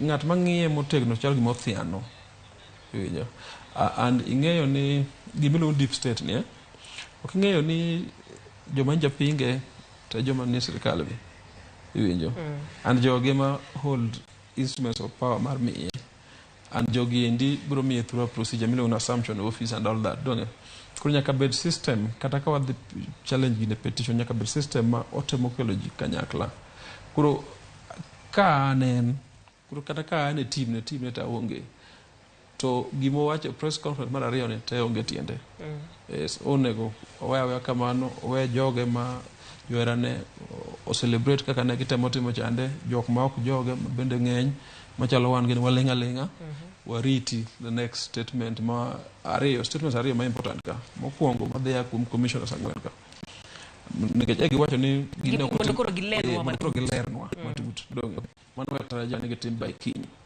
aeto mar ariyo statement moa kuom Raila gi timne jo Azimio on the next action donge ok expect statement more from Kero Kenyatta ok expect statement more from assumption committee mar assumption mar jokinywa gene ke jokinywa gene to ngene margi en chik ni petition gi ma get ni to we move to the next stage mar petition and all that teach mar office ni and mar assumption office committee ni endi ene molugo kata president ma oko iwinjo through ministry of foreign affairs jok ma biro chieng ma president manyen chamo moma kro statements ariyo mwangi ka motegno moa kuom commissioners and moa kuom Azimio King kata ka okai kuom Raila kocho nyaka wuo apenjo simu ma bende iwacho ni ma igeno no winjo bed ni wuok kuom jatend piny Uhuru Kenyatta. Pekne ni kanye? Nikech Uhuru en pod jatend piny, en president. Uhuru en pod control instruments of power. Uhuru en pod miyo direction. To Uhuru be madhi handover. Handover to nyaka bi handover ne ng'at manyien. Aedho handover ne Ruto bang petition kata before petition, oro handover ne jakom. Achiel kuom gi nyaka bi timre. Donge. But he expect ni nikech Kenyan democracy. Nikech yiero kodhi maber ma Uhuru uno sewacho no nyalo handover. Yiero dhi maber ma ji oyiego te. To onego bed ni gisechako wuoyo. Kata ok giwuo direct, onego bed nitie committee. Atarajia democracy motegno, Raila onego bed ni nigi kata jo Azimio onego bed ni gin gi liaison committee mar gi madil gi as office ginane committee mar assumption of office motelne gi kinywacha. Ruto bo onego bed ni nigo. Sama wuoyi ni akia kod Raila nigo to Ruto to wacho ni onge go nikech gionge contact. Ingeni sama wuoyo assumption office chalo gimi wuoyo go Uhuru. Koro ko Uhuru kaka president ka goni simu to en mana cordial relationship ma giwuoyo go donge. Monego bed ni girelate kaka jotelo. The fact ni pok manotimore oromo koni ni nitie weche mang'eny kaendi. Ando kapar ni onego bed ni Ruto wuoyo mang'eny, onego bed no manyo system ma oginane ma ochako engage go these official institutions including office ma president mondo gi mbele. En aneno kapod owuoyo kuom deep state system chalo gima yombo ng'ato kama lich to wan gi kurate. Waduto ne wan gi kurate. An nago mara kabilun rabur ponge irangwe to awuok aduogo Nairobi. Kura chal. Ingenu jatend piny Kenya to ero mana kaka iwacho poko oro ote mare. To waneno ka jotend pinje mamoko mano mar Ethiopia kod pinje mamoko to oseoro poch gi pak ne William Ruto. Mano koro nyiso nang'o? Magi social media. Aparo ni wacho gik mane Twitter. Pok ang'iyo ni jogi bende oro from verified accounts mekgi. Twitter nit kata ntiere jok bo create jok gadek ng'ano create accounts e Twitter ne luongo ni Rick Komolo to an gachiel ma bende ka ore tweets mang'eny to dichiel e juma. Koro mokwongo poka verify ne jomoro greetings gin or congratulations gin chutho gin joginane gin offices mar president ma Ethiopia Malawi gechel kamago. Mar ariyo Twitter en informal. Twitter ing'eyo piny relate gi mino diplomatic channels. In fact nitie chik ma piny mangima iluongo ni Vienna Convention of Diplomatic Relations ma ema guide kaka pinje relate. Gineno ka pinje nitie ambassadors jobetre mineno biro kuonde gi emomiyo kata jabetre moro nego ng'ato kata ok nyal maki. So nitie diplomatic community and things like that. Koro ka prime minister kata president ma Ethiopia congratulate president elect ker moyier Kenya totemo through diplomatic channels minwang' barua. Koro weri koko madonjo ne madonjo officially. In fact donjo koa Ministry of Foreign Affairs ma Kenya ka ok dhi kata Ruto direct. Magino gidhi ng'iyo ni girito ni jatend piny Kenya mondo okongo chaki koka gelo. Ng'eny governments to ginene oroga gichopo a day or two kapok jatelo manyien no ochamo muma nikech nyako bi recognize gi ka koro golo speech ne winjo. Koro okanyal wacho ni Ruto landa kendo osechariyo mokalo okanyal wacho no senwang'o diplomatic congratulatory messages winjo. Gima nyalo wacho na ng'eyo ni ji nitie mang'eny e Twitter manyalo tiyo gi kachal kamago mago osiepe Twitter. Mano government ma Kenya. Sama koro ing'iyo entiere observers mane nitie kanyo ero to kaluwore kod gin giwacho ni yiero notim maber gimoro amora ni kare. Obed ni en yiero manotim tich ariyo cha koso process ni te nyaka chiwo duoko mar yiero ma bende chiw kawuono.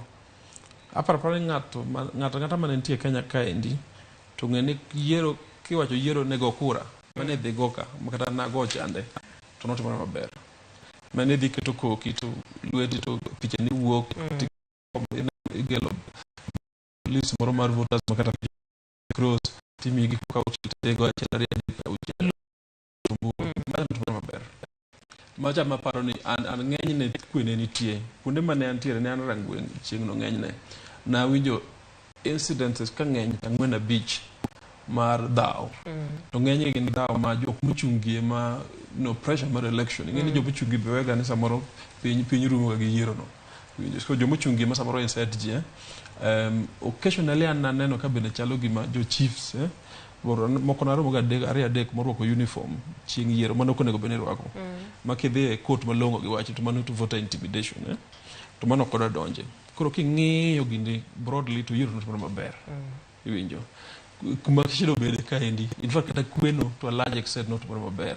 Aparo ni ne nitie exaggeration kuonde mang'eny. Oma be wuon naneno ka nitie exaggeration, Rangwe wuon naneno ka nitie exaggeration mag kwanombulu.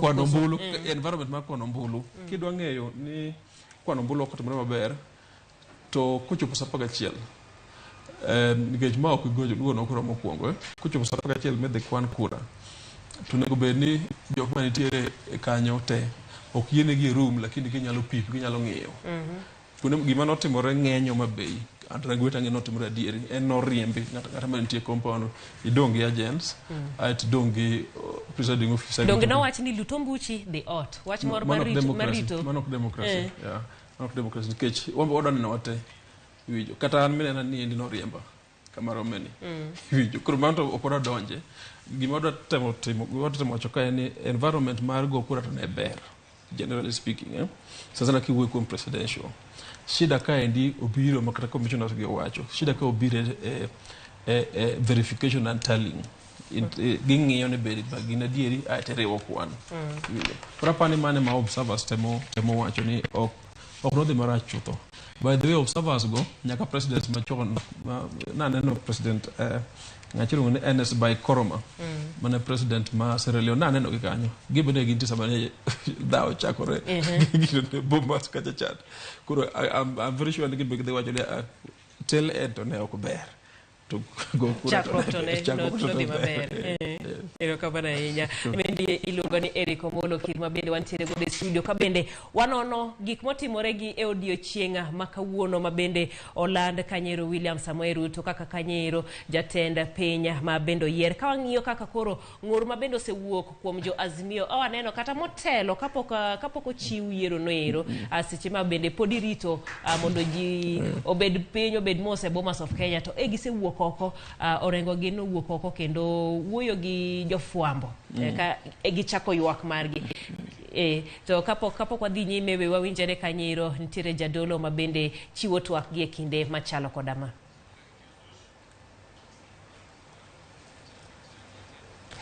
Can be able to be a nation that will continue to thrive, and for the faith leaders who stand here tonight, we all stand in solidarity of the Kenyan people. Actually, we are here because of the Kenyan people.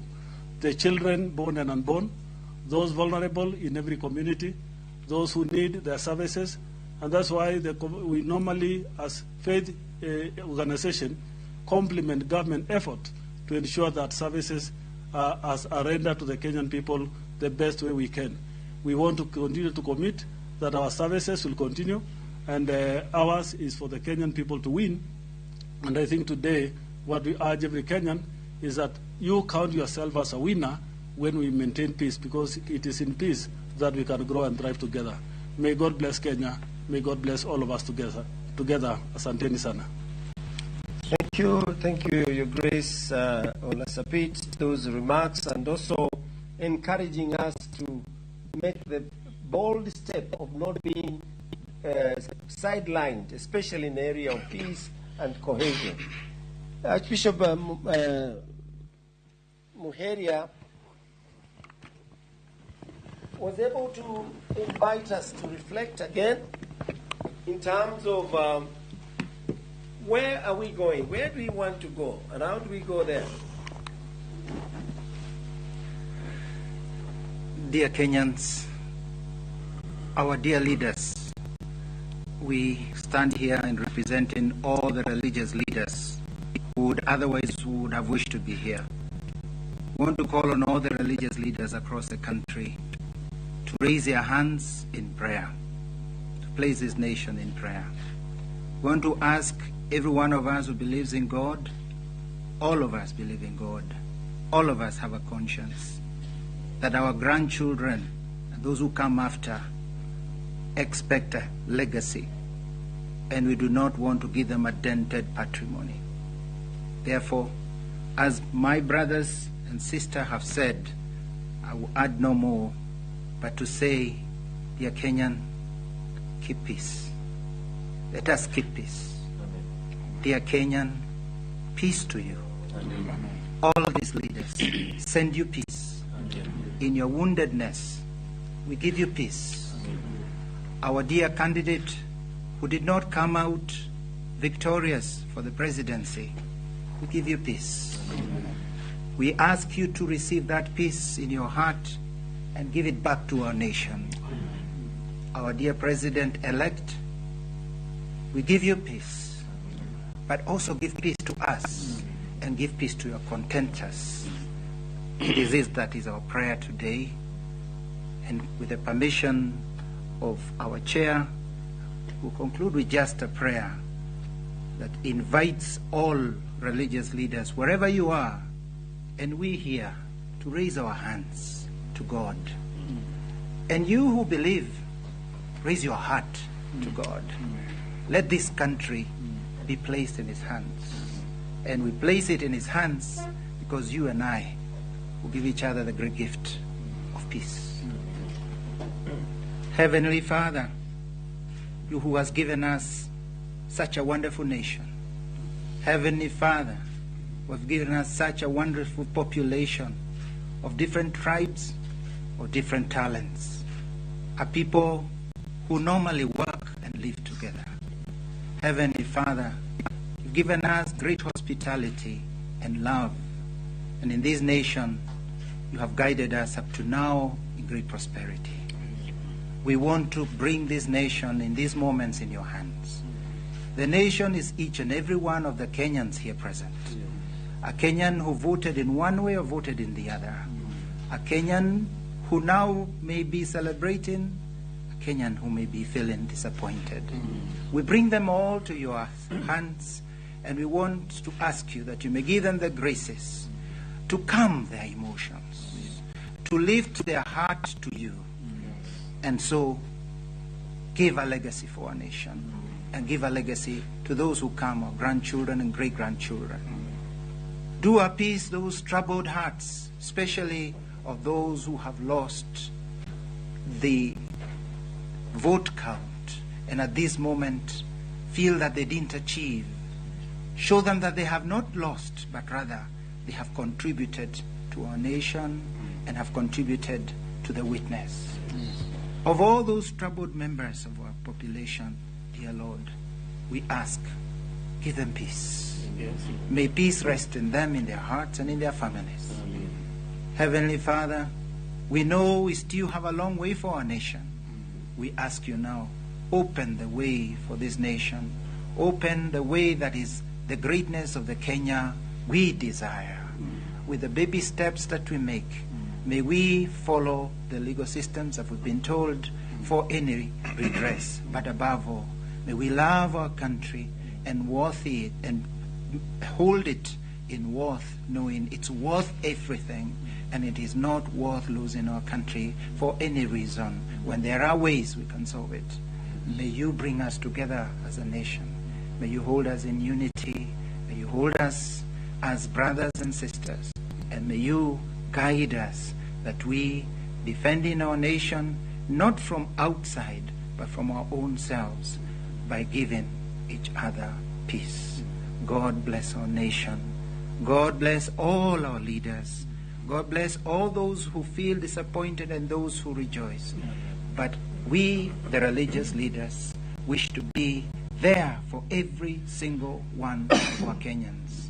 And we promise you, Lord, to stand by them even when they feel aggrieved or when they feel satisfied. And with this gathered here, we thank you for giving us this fellowship and this great company of religious leaders. May we continue protecting, holding this nation, holding our leaders and our citizens. Kenyans, God is with us. We ask this through Christ our Lord. Amen. Therefore, we conclude with our prayer of our Father. Our Father who art in heaven, hallowed be thy name. Thy kingdom come, thy will be done on earth as it is in heaven. Give us this day our daily bread, and forgive us our trespasses, as we forgive those who trespass against us. And lead us not into temptation, but deliver us from evil. For thine is the kingdom, the power, the glory, forever and ever. Amen. May Almighty God bless us, bless our nation, bless the work of our hands, and bring us back our country, a country that needs peace and harmony again in family, in the tribes, and also in the areas where all of us work and live. In the name of the Father, and of the Son, and of the Holy Spirit. Amen. Amen. Thank you. Thank you very much.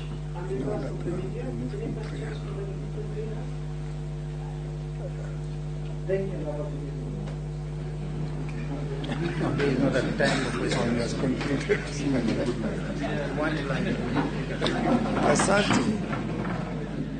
you. Mago kanyero jotend dina mopogore opogore ma bende oketo twa kanyero kod alama kende magiwacho ni gilamo ne piny Kenya kanywero ne weche mag kwe. Ka bende pod antiere studio kendi kod okil Eric Omolo ma bende wacho ni ok owinjo bed ni ing'iyo weche mag kwe kapok olos weche mag ratiro. Jal kwe to ber. Ng'ama dwa dhawo Kenya kendi be onge. Ng'ene shida en samoro ji paro 207 cha mang'eny, gima timore 207 cha mang'eny. Ng'ama dwa dhawo onge. Kata Kisumu neno ka kwe nitie. Homa Bay dalawa wuok gi ji mang'eny, kwe nitie. Rangwe dalawa se wuok gi ji mang'eny, kwe nitie. Ji obviously ji gin disappointed ni okoland Raila, but ng'ama dhawo onge. Koro shida mar sana joma jo kanisa gi, jotend kanisa gi samoro gi overemphasize kwe ahinya ka ng'ama dwa dhawo onge. Gima important ka en ni waduto wawacho ni chalo gima kweno, nyaka commissioners meka IBC chalo gima gomburu ne ber to kweno dhi marach. Kweno kodhi marach to katiba ni owuon ma biro go kawuono ni bende wacho procedure mar ng'at mano ni kweno kodhi maber mondo odhi e court.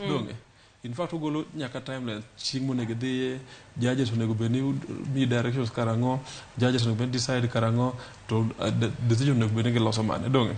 Mano kisuguno justice. Shida ma wan go thurwa ka en tiji mang'eny mosekwalo. Iwinjo.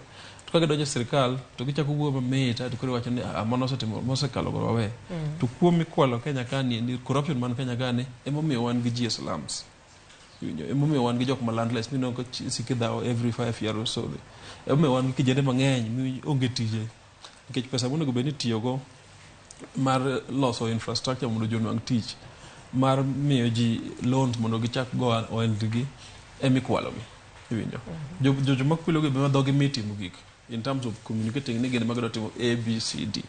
Koro shida ka endi ok en kwe, shida ka en ratiro, en justice. To bende Kizungu wacho ni there can never be peace without justice.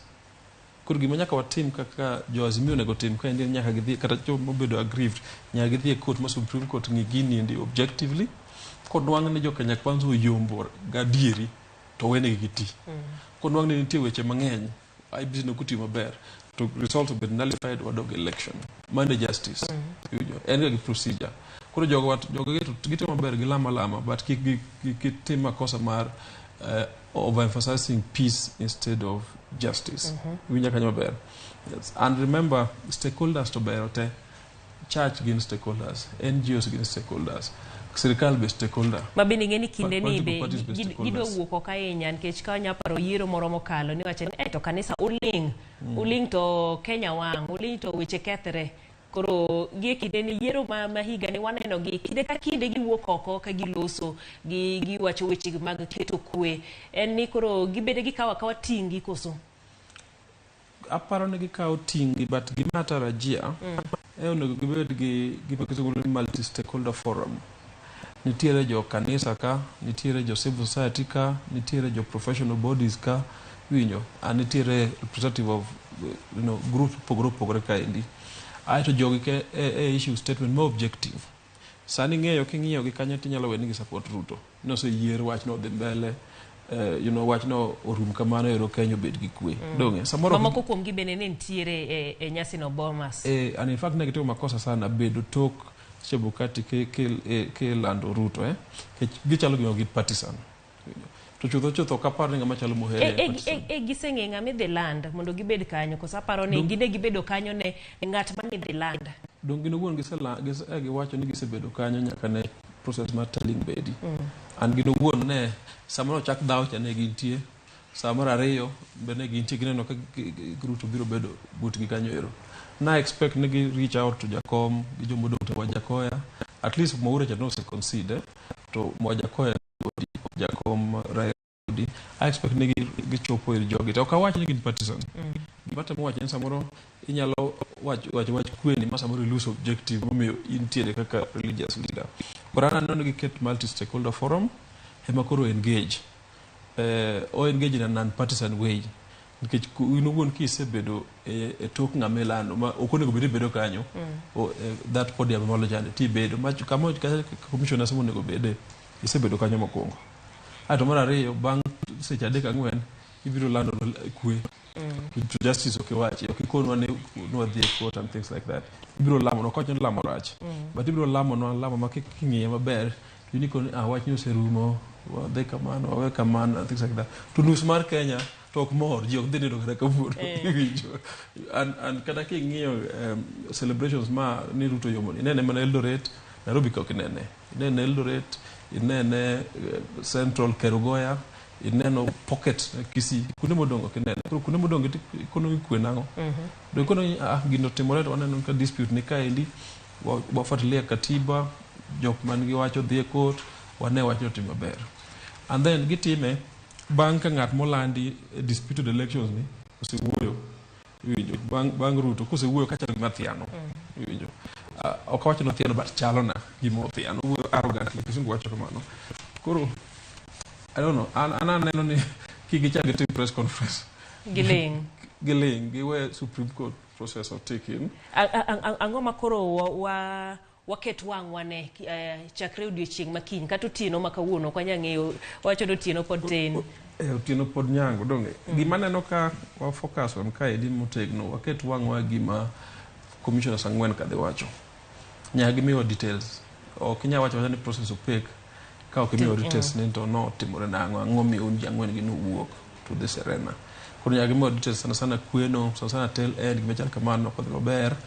I expect stage mar ariyo Azimio nyaka kiny gola statement motegno. Wadwaro bedo statement man gi substance ok yoka helu gini. Wadwaro gimiwa direction ni gitimo nang'o step mane midhiye gidhi e court iwinjo. Okocho nyaka Jakom Raila wuone mawachi but wadwaro Azimio motegno. Ok wadwa chest stamping gimane gitimo kasara ginene KCC chande mane victory chalo kizungu luongo chalo gimane gibedo gi victory lap mane ging'eyo gisetali the land mano koro sheria mano koro ngetiende gima wadwaro ka en a comprehensive statement on next steps and kako kwal kurang'e ne gin lawyers motegno ng'eny lawyers go mondo siepega mondo wa direct piny maber on the next stage. Lawyer mane wuoyo chande ang'e iluongo ni Santa Baole Kanchori ang'e no lawyer motegno mane chief agent chande ang'eyo ni onyalo identify gik mane kitungu ni legalities mane timore. For example ne okomie gi form 34C mane makoro mak Chebukati somo chande ne ok gisign Chebukati noketo gi weti gi ang'eny nitiere kinde moko kanyero ma bende oboke moko nomigi ne form 34C mowinjo bed ne gigosei to no gitimo kamano kata gima Chebukati somo cha form 34C ene makoro kise form 34A my polling station iwinjo motelo kapok Chebukati ne no lendo nitie kaka noluog agents presidential agents kanyo ero to migi oboke moro kanyo but Santa Baole Kanchori mabelo ya ma prominent ahinya no wacho ni okuluongi ni gisemanya Chebukati au kinyi pogenene emo keto press conference ochiko chande mane gin gi governor Rengo gin group tedo owacho ni ne pogeno Chebukati. In fact na chiel ko joma dhaw ka Chebukati biro gacha gin gi ng'ane gole kina gin ma eventually no gol kande. Koro gimata mo wacho en ni magi legal loopholes minyalo attack go process mar election ma ng'anene ma Chebukati notimo nikech chief agents giendi bear witnesses donge an mano dok gima wacho ni Azimio nyaka miwa statement motegno on program manyien the next steps nyaka Jumapil ka gidhi tero wach ne kod nikech court ka ok gitero to gitimo justice to Kenya. Court nyaka gidhi, Supreme Court nyaka gidhi, nyaka gidhi ka gi challenge gini na solid way nikech nyaka wabed gi IBC the court and chalo gi strengthen IBC.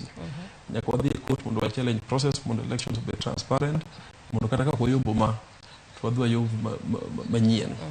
Nyaka wabed gi process mo anu dir ni commissioners make decisions kanyakla. Moko bed gi rogue commissioners. By the way, nyemilo nche bukati ni. Ma koro ka anugun ka go kwan. Ma koro karibu commissioners abirio mose balo kode nyaka no bed jakom.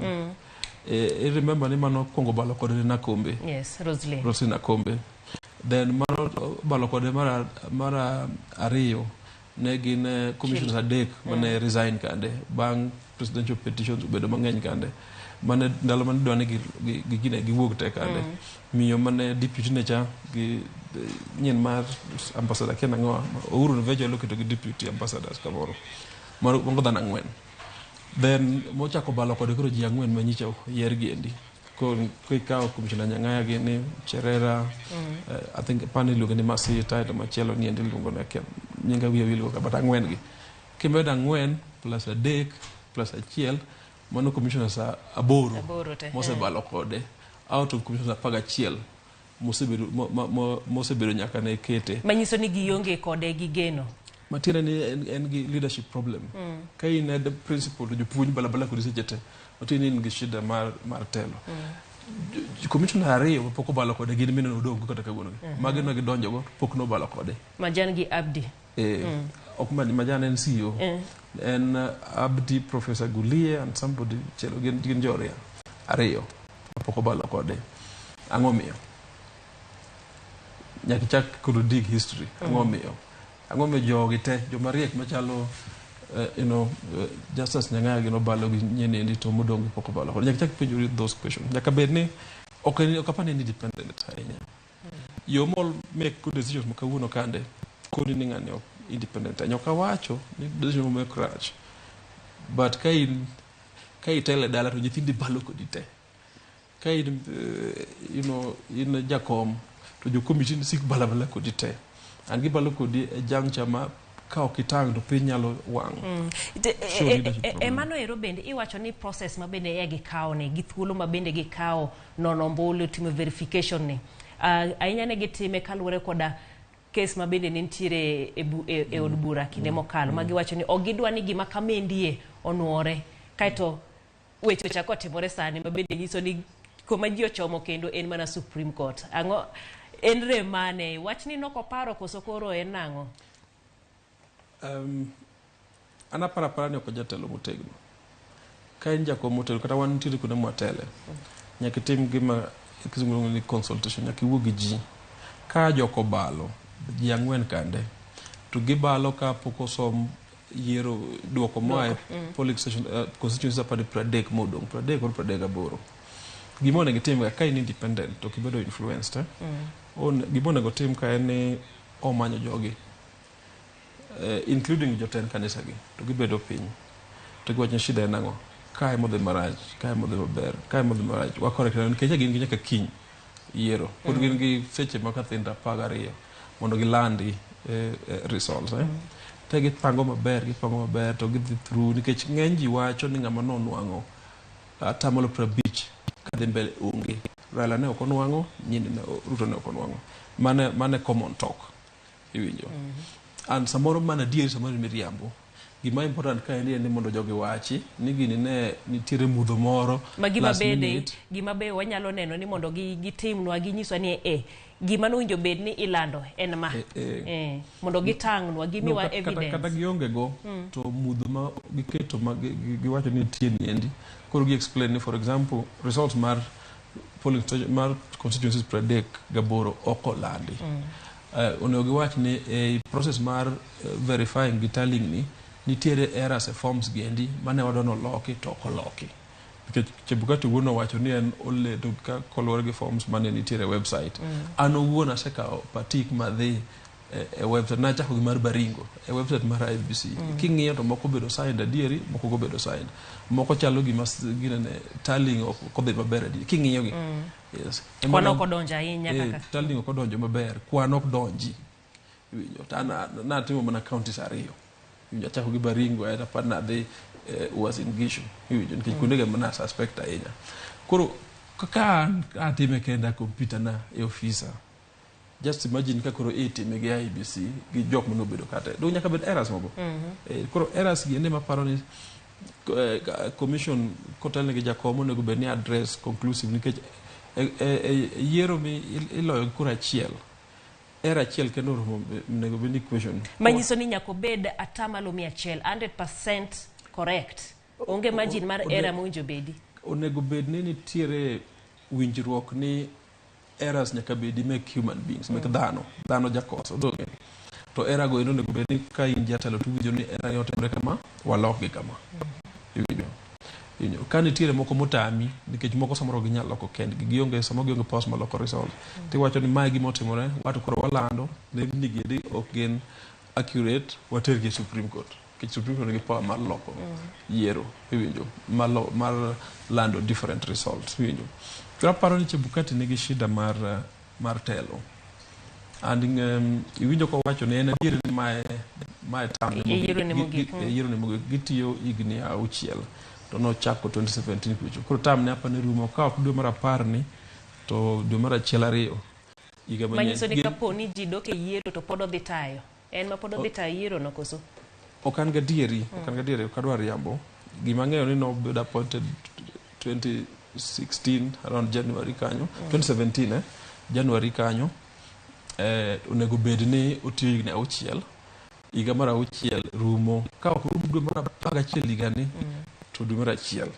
iga manyien gin ji adek modongo mano support jariyo mo support jomani bomas kanyo Ahmed no gi wuok kanyakla koro kopo ne wadok yiero to ka Supreme Court onalify tapa ni yiero dwe mar 11 nikech process mar Supreme Court ne tete ka ndalo 21 kimedo to kawuono wan tarik 15 kanyo doge mano already wuoyo chak dwe mar tarik 10 kanyo dwe mar 9 then imedo ndalo 60 kimedo kero wan dwe mar 11 koro samoro Chebukati pod biro bedo kan jakom kamano bende ang'eyo ni biro kelo wach nikech e bura ma bende nokalo cha ni wacho ni commissioners mag IBC kapo ni ji dok e yiero to ok odwa gi mondo gibed idwaro ni mondo welgi mae bende bobedo bura ma bende inywako ne sacha makoro ji dhi Supreme Court luore kaka gik moko wuok e Supreme Court ok ng'e ni 20 evidence bro matter in 2017 evidence ne show kabisa ni get compromised ni jogi endi ok onego bed ni supervise elections kendo evidence bene show ni sirikal masano no ne ok keto environment mar campaign motegno ne onge yo matim mar dalaja luongi ni NASA ne dhi campaign go ma compute go Uhuru to Uhuru ne nie telo tayari sani endi environment mar campaign nitie ok ne ka harassment nitie kada kondele ko wacho sani kata police onge koro environment mar campaign nitie gima mono jowa kopo ni jo Azimio yombo dok yiero motegno magi campaign dalo 60 ma yiero onge kipachano ni onge nego bed ni wadoke yiero wadoke motegno ji mang'eny wacho ni ndiyo Ruto nokwale polling station ne ok obiro kwale ka kwale polling station gi hacking mar system jane kokwalo kuonde moko ariyo mokwongo polling station sana Central gi Rift Valley gi Bungoma kuchonde mateno compromise agents gi keto numbers ma ok mane onwanga dieri iwinjo mane ngene loko tek sana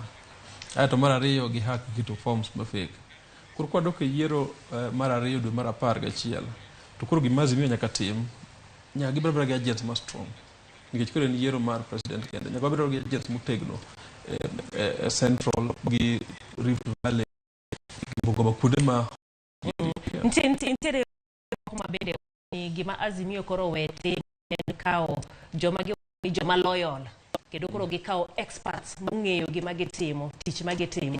Experts be nyaka bed loyal. Nitiere joma nyalo bedo experts to gitimo professional job to kikwali to giwuoye.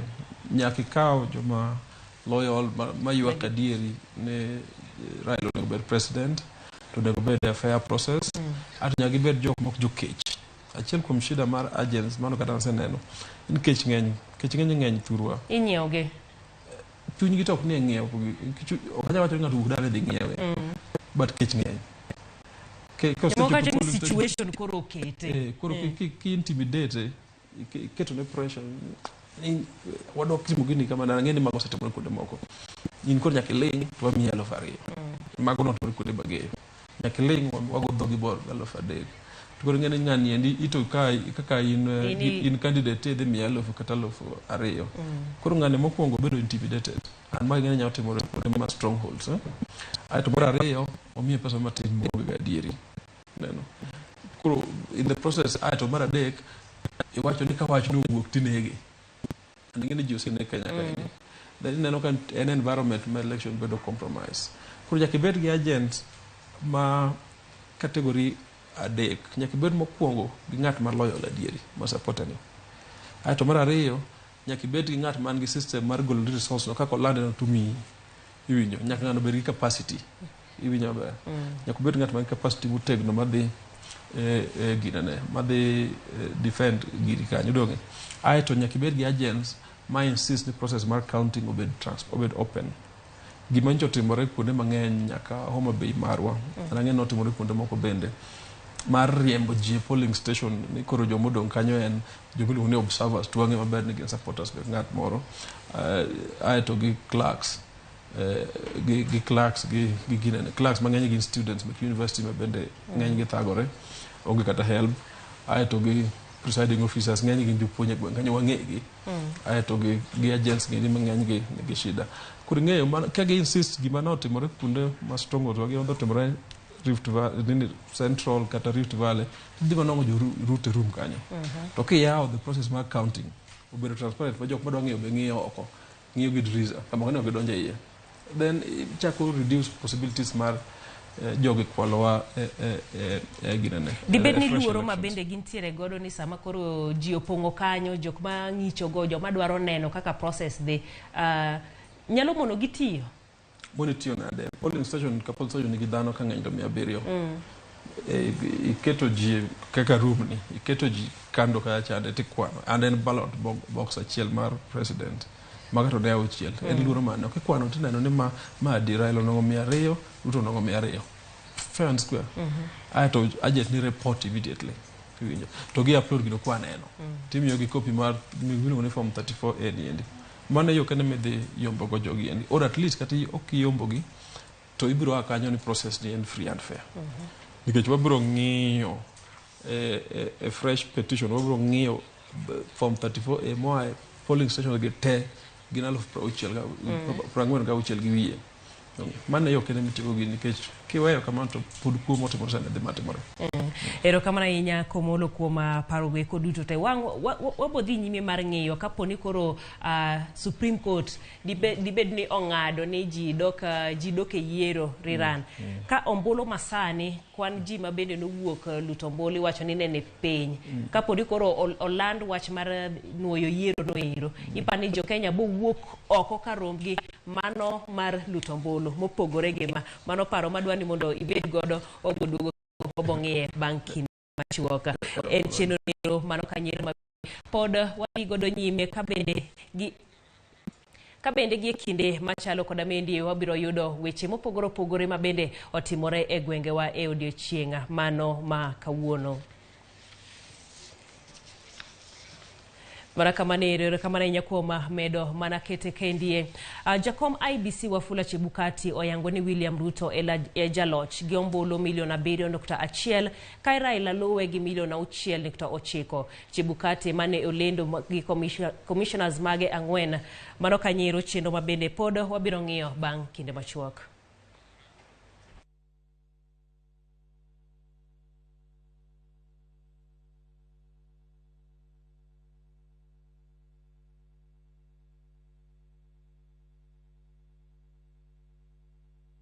Kenyans came out and voted on the 9th of August, and these are the results of what the will of the Kenyan people reflects. These results are in the public portal.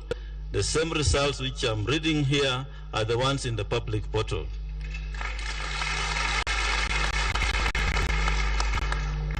So there were 4 presidential candidates. These are the aggregated results. Odinga Raila, total valid votes, 6,942,930.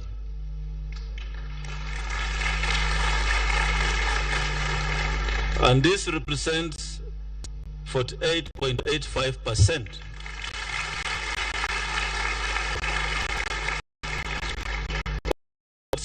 And the achieved number of counties the candidate attained with at least 25% of the total valid votes cast is 34 counties.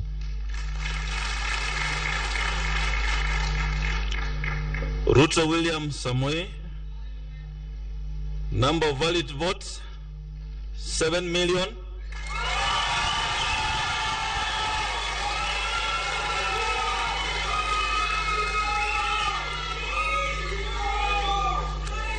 Thank you. 7,176,141.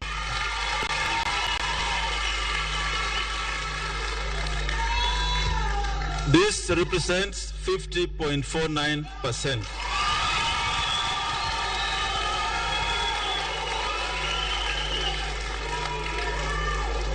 And he achieved the minimum number of 39 counties at 25%. Waihika David Maure, number of valid votes in figures 31,987. That represents 0.23%. Number of counties with a minimum of 25%, 0. Washakoya George Luchiri, 61,969.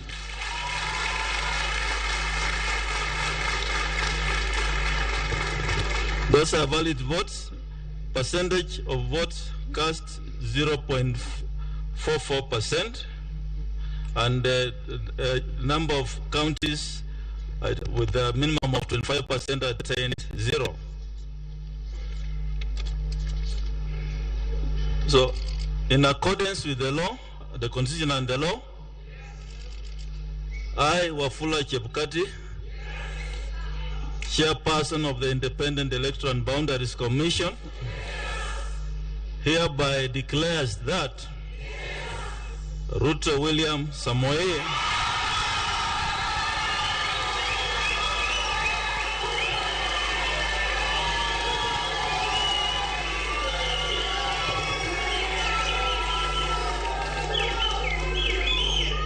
of ID number 6847208 has been duly elected as the President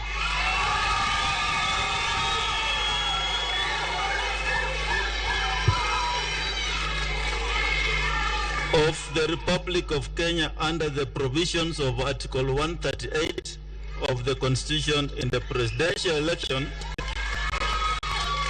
held on 9th of day of August 2022.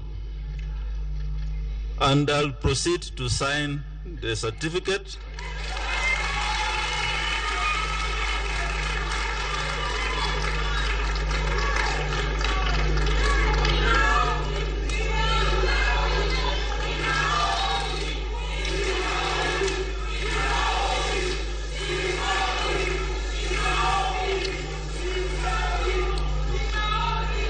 I invite the President-elect to come forward and receive his certificate.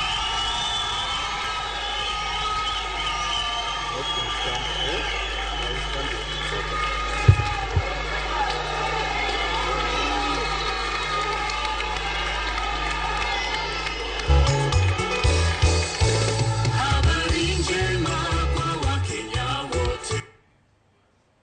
William Ruto osingo mar tiyo ne jopiny mabende okokwedo ng'ata Ruto oloso bankane olande kaka jaloch e yiero mar jalar kom tend piny. Judith Obondi nigi ler mathoth.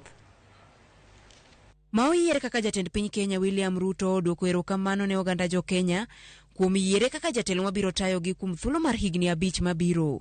Ruto koni loch moyudo ken mar jopiny kende to mar Nyasaye. I want to thank God for getting us to this point.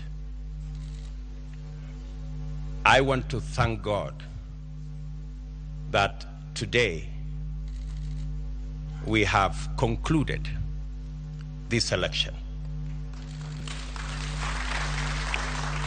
I know that there were predictions that I won't get to the ballot. There were predictions that we won't get here. But because there is a God in heaven, we are here. Ruto e kinde twak kod jopiny bang' ka oselande kaka jaloch ne osingo mar tiyo kod ji duto ma ok odewo kata ne ok gisire. Okwayo mondo giti kanyakla kod kweth makwedo sirikal kata opposition mondo mi giber chenro duto mibiro ta kod sirikande. I will work with all elected leaders and all leaders in Kenya so that we can fashion a country that leaves nobody behind. I want to promise the people of Kenya that I will run a transparent, open, democratic government. And I will work with the opposition to the extent that they provide oversight over my administration. I want to promise all the people of Kenya, whichever way they voted, that this will be their government. Bende opuoyo duol matayo yiero IBC kuom tich maber magitimo kokoni yiero mahigani ne otim e yo mayanga kendo ji duto ne nikod thuolo mar neno duoko e yor mbui. The hero of this election is the IEBC, led by Wafula Chebukati. I say this with conviction that the IEBC amazed all of us. With the results in the public portal, all the servers were open. And everybody, all you needed is a simple calculator, and you would have the results. I want to congratulate the IEBC for raising the bar. Ruto ne oyombo kod ombulu mar milion 7.1 maina tamalo 50.4 mar ombulu duto. Raila Odinga to ne oyudo ombulu mar milion 6.9 maina tamalo 48.8 mar ombulu duto. Judith Omondi, Ramogi TV. Mana kamanero bende tok lendo makamanero jopiny e gwenge mopogore e wuok oko we wadhi wang'ia ni to jo county kata jodak ma Homa Bay to obedo nango. Tumepata rais mpya ambaye ni William Samoei Ruto na sasa tumemkaribisha Homa Bay akuje Homa Bay.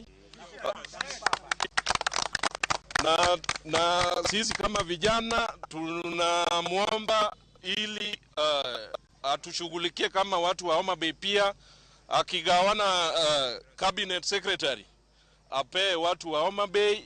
Hii election hakuna demokrasi. Sisi kama Wajaluo tumeona kama hatuwezi kuwa president. Tukisinda tunanyang'anywa.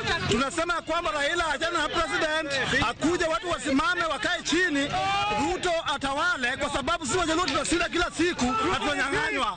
Tulikuwa tunataka hivi kama wakina Chebukati anaweza enda review for the elections, tunaweza kubali, lakini sasa hatuwezi kubali kuwakwambia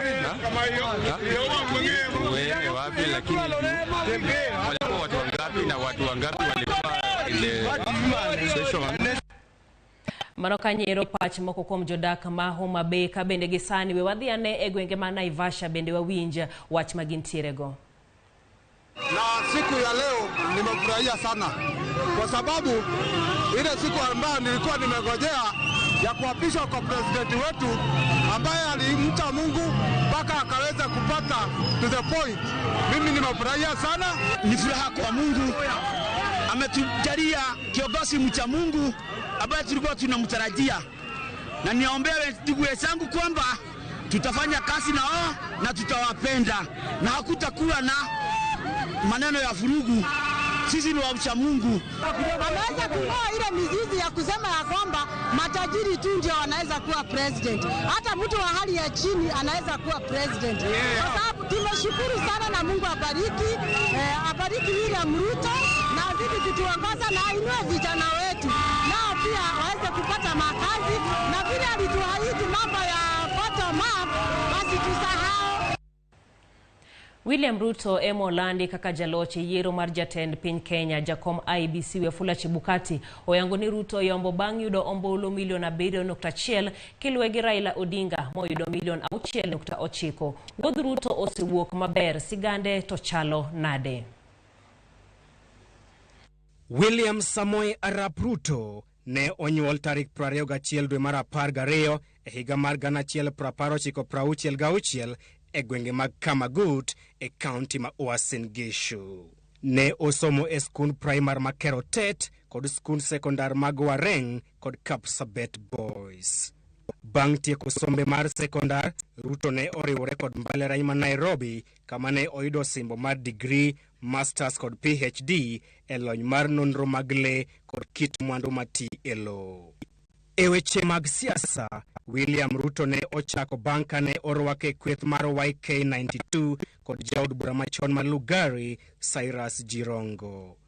YK92 en kweth mar rowere mane ochuog mar siro lwedo kendo choko omenda mar siro jatend piny Kenya mar 2 mosenindo Daniel Toroitich arap Moi. E kweth mar YK92, Ruto ne otiyo kaka jakeno margi e chenro mar goyo debe ne mosenindo Daniel Toroitich arap Moi e yiero mar 1992. E yiero maduong' mar 1997, mbima William Ruto ne oidho malo e kinde mane oyiere kaka jaod bura ma Eldoret North bang' yombo Ruben Chesire mane en jakom KANU e district ma Uasin Gishu. Kaluwore gi chia mare, Ruto ne ogwel kaka jatatije maduong' mochung'ne weche yiero e duond bura mar KANU. E higa mar 2001, William Ruto ne ogwel kaka jalup jatend migawo mar weche mapacho kod mosenindo Daniel Toroitich arap Moi.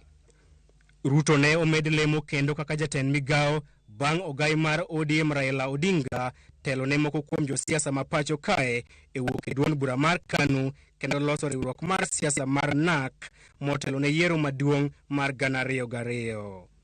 Ruto ne odong' e duond bura mar KANU kendo ne oyombgi kod riwruok mar NAK e yiero mar 2002. William Ruto ne oriwore kod Raila Odinga kendo higa mar 2005 e kinde ombulu mar paro kama ne gikwedo paro mar chike bwo riwruok mar ODM, riwruok mane onyuolo duond bura mar ODM e higa mar 2007 kama ne en achiel kuom jodito mag ODM mane ong'ere kaka Pentagon. William Ruto ne olando dwaro mar laro kom maduong' mapacho kae e yiero mar 2007 kod otiko mar ODM, kata kamano Raila Odinga ne oyombe e welo mag ODM kama ne otieko e thuolo mar 3. Bang' lweny mag 2007-2008, piny owacho mar Barwabar ne olos kama ne Ruto ogwel kaka jatend migawo mar pur. Kaluwore gi weche mag mibadhi mane itudego e migawo mar pur, Raila ne oteng'o lwete mogo, kata kamano jatend piny Kenya mar 3 mosenindo Mwai Kibaki ne odwoke kendo e tend migepe kaka jatend migawo mar somo mamalo. The Constitution did not change the principle that you are innocent until proved guilty. Motelo ne yiero mar 2013, Ruto ne oloso duond bura mar URP kendo ne otiyo kanyakla kod TNA mar Uhuru Kenyatta. Bang' loch mane giyudo, Ruto ne oyier kaka jalup jatend piny mokwongo e bwo chike manyien mar 2010. I, William Samoei Ruto, e kind higa mar 2013 kod higa mar 2017, Ruto kod Uhuru ne otiyo maber ka osiep manie kindgi ne nenore ayanga kuom rwako koti, sede kod tai machal. Sasa wewe William kuja uongee kidogo na wewe. Kata kamano, weche ne ochako lokore tok yiero mar 2017 bang' mosruok e kind ogai mar ODM Raila Odinga kod jatend piny Uhuru Kenyatta tarik 18 dwe mar adek e higa mar 2018 e rangach mar Harambee House. Ruto ne ochako kwedo moko kuom chenro mag piny owacho kaka paro mar timo lokruok ne chik ma pacho kae mong'ere kaka BBI, ka owacho ni en mar tieko lek mare mar telo ne piny Kenya. We must be careful that we do not, this process is not hijacked by the political class and be made a subject of sharing positions or sharing power alone. Jatend piny Uhuru Kenyatta bende ne ogolo koke kendo mayo William Ruto moko kuom tijege kendo keto tije makamago e bwo apisi mar jatend migawo mar arita kwe Dr. Fred Matiang'i. Kata jo od bura motenore kod William Ruto mane otelo ne komiti mag od bura mamalo bende ne ogweth oko. Kaluwore gi osiepe kind Uhuru kod Raila, Ruto ne ochako duond bura mar UDA ka olero ni nitiere chenro mag ling' mar tamre miye otiko mar duond bura mar Jubilee. Ruto ne odhi nyime kod pango ode kendo ywayo nyaka jotelo mamoko machon mag NASA kaka Musalia Mudavadi kod Moses Wetangula e riwruok mar Kenya Kwanza. William Ruto osebedo ka goyo siasa mar ting'o malo jopiny kowuok e ong'ala mapiny nyaka ong'ala mamalo. Bottom up. Chris Owino, Ramogi TV, Nairobi. Rigathi Gachagua bende en jalup William Ruto koro yudo thuolo mar bedo jalup jatend piny Kenya. Rigathi en jago ma bendo setiyo e kidienje mopogore mag sirkal koriwo koda ka bedo jaod bura mano Kanyero Mamadhira. Simfros Okinda kelonwa sigand Rigathi Gachagua. Rigathi Gachagua ne onyuol e higa mar 1952 e kaunti Manyeri. Gachagua ne odhi e skul sekondar mar Kianga High School. E higa mar 1988 Gachagua nosidhi kod osimbo mar siasa kod somo dhok e mbalariany mar Nairobi. E higa mar 2000 Gachagua ne osidhi kod osimbo e weche mag telo ne oganda kowuok e kar tiegruok mar Kenya School of Government. E kind higa mar 1989 nyaka 1990 e bwo tend mosenindo Daniel Moi, Rigathi Gachagua ne owal kaka jalup jagoro e migawo mar weche mapacho ka. Gachagua ne owal kaka jaluet jatend jotij jopiny owacho e kind higa mar 1991 nyaka 1993. E kind higa mar 1995 nyaka 1996 Gachagua nowal kaka district officer kata DO Kakamega. Kama bang'e to nodare motere nyaka Laikipia kaka DO e kind higa mar 1997 kod 1999. E higa mar 2001 mano higni mogik mag tend KANU nomiye lemo mar bedo jaluet Uhuru Kenyatta mane en jatend migawo mar tend nanga e kindeno.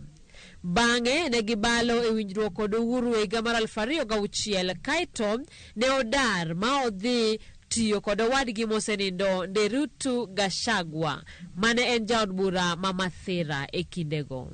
Bang' tiyo ne sirikal kuom thuolo madirom higni 7, Rigathi Gachagua nogwe tao modok timo ohande manoyawo e higa mar 2000 mano mar Rido Group of Companies matimo ohand lope, udi, mwandu mag bao kod mamoko.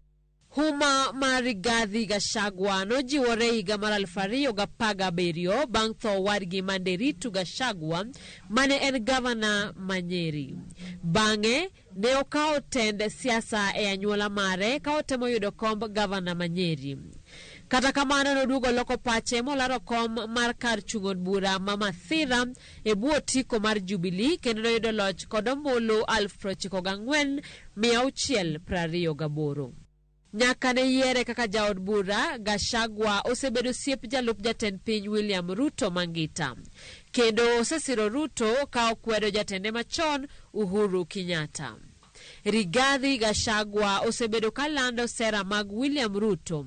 Kosingo ni Ruto biro chiero ochumi mapachuka kendo biro deo ganda duto mayuto gi ni piny. Tunataka huyu William Ruto akichukua kuwe na mkutano ya vijana wakipanga pia vile watapata mali waweze kuendesha mambo yao. Bei ya gazi imepanda, sukari imepanda, chumvi imepanda, mafuta ya kukaanga imepanda. Tarik 15 dwe mar auchiel kodong' mano odiochieng' achiel to IBC loro thuolo mar yango jolup jolar kom tend piny. Jatend duond bura mar UDA William Ruto noyango Rigathi Gachagua kaka jalupne e ng'wejno. Running mate candidate, my brother and friend, Rigathi Gachagua. En lendo mane omedo Rigathi Gachagua mijingo mar kolo e gwenge mopogore opogore. Kogo debe ne duond bura mar UDA e bwo kweth mar Kenya Kwanza. Lek mare maduong' ne neno ni giyudo loch en kanyakla kod William Ruto. Simfros Okinda, Ramogi TV. Mago bende weche manyien mane waiko nigie kinde machalo koda medi wadhi wakao yueyo machuok kata kamano ka waduogo to wadhi nyime kod twak mabende wantiere godo e studio kik idhi mabor.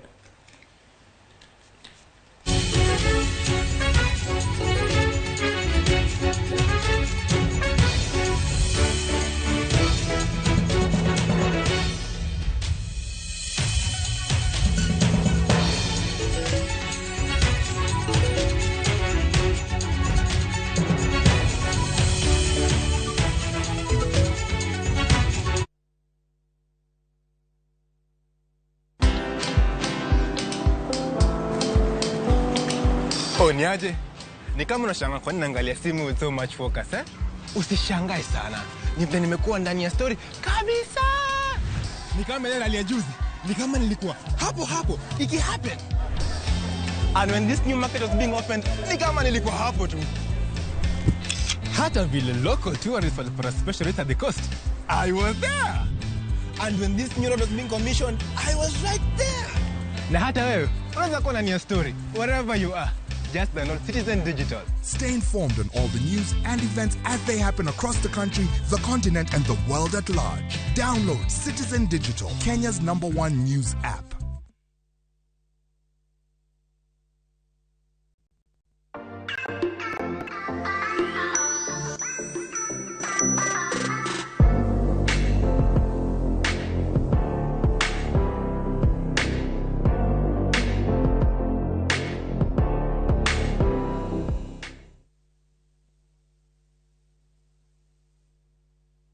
Enjoy View Travel affordable holiday packages. Kenya's #1 travel agent and online booking platform, View Travel offers wide variety of local flights, hotels, transfers, holidays, activities, and so much more. Whether traveling as a family, couples, chama, church groups, friends, or even going for trips to Mombasa, Diani, Malindi or Watamu, Masai Mara, Naivasha, Nakuru, or staycation in Nairobi. Call 0703-254-254. This is Kenya. Dream, explore, discover. Powered by Citizen TV.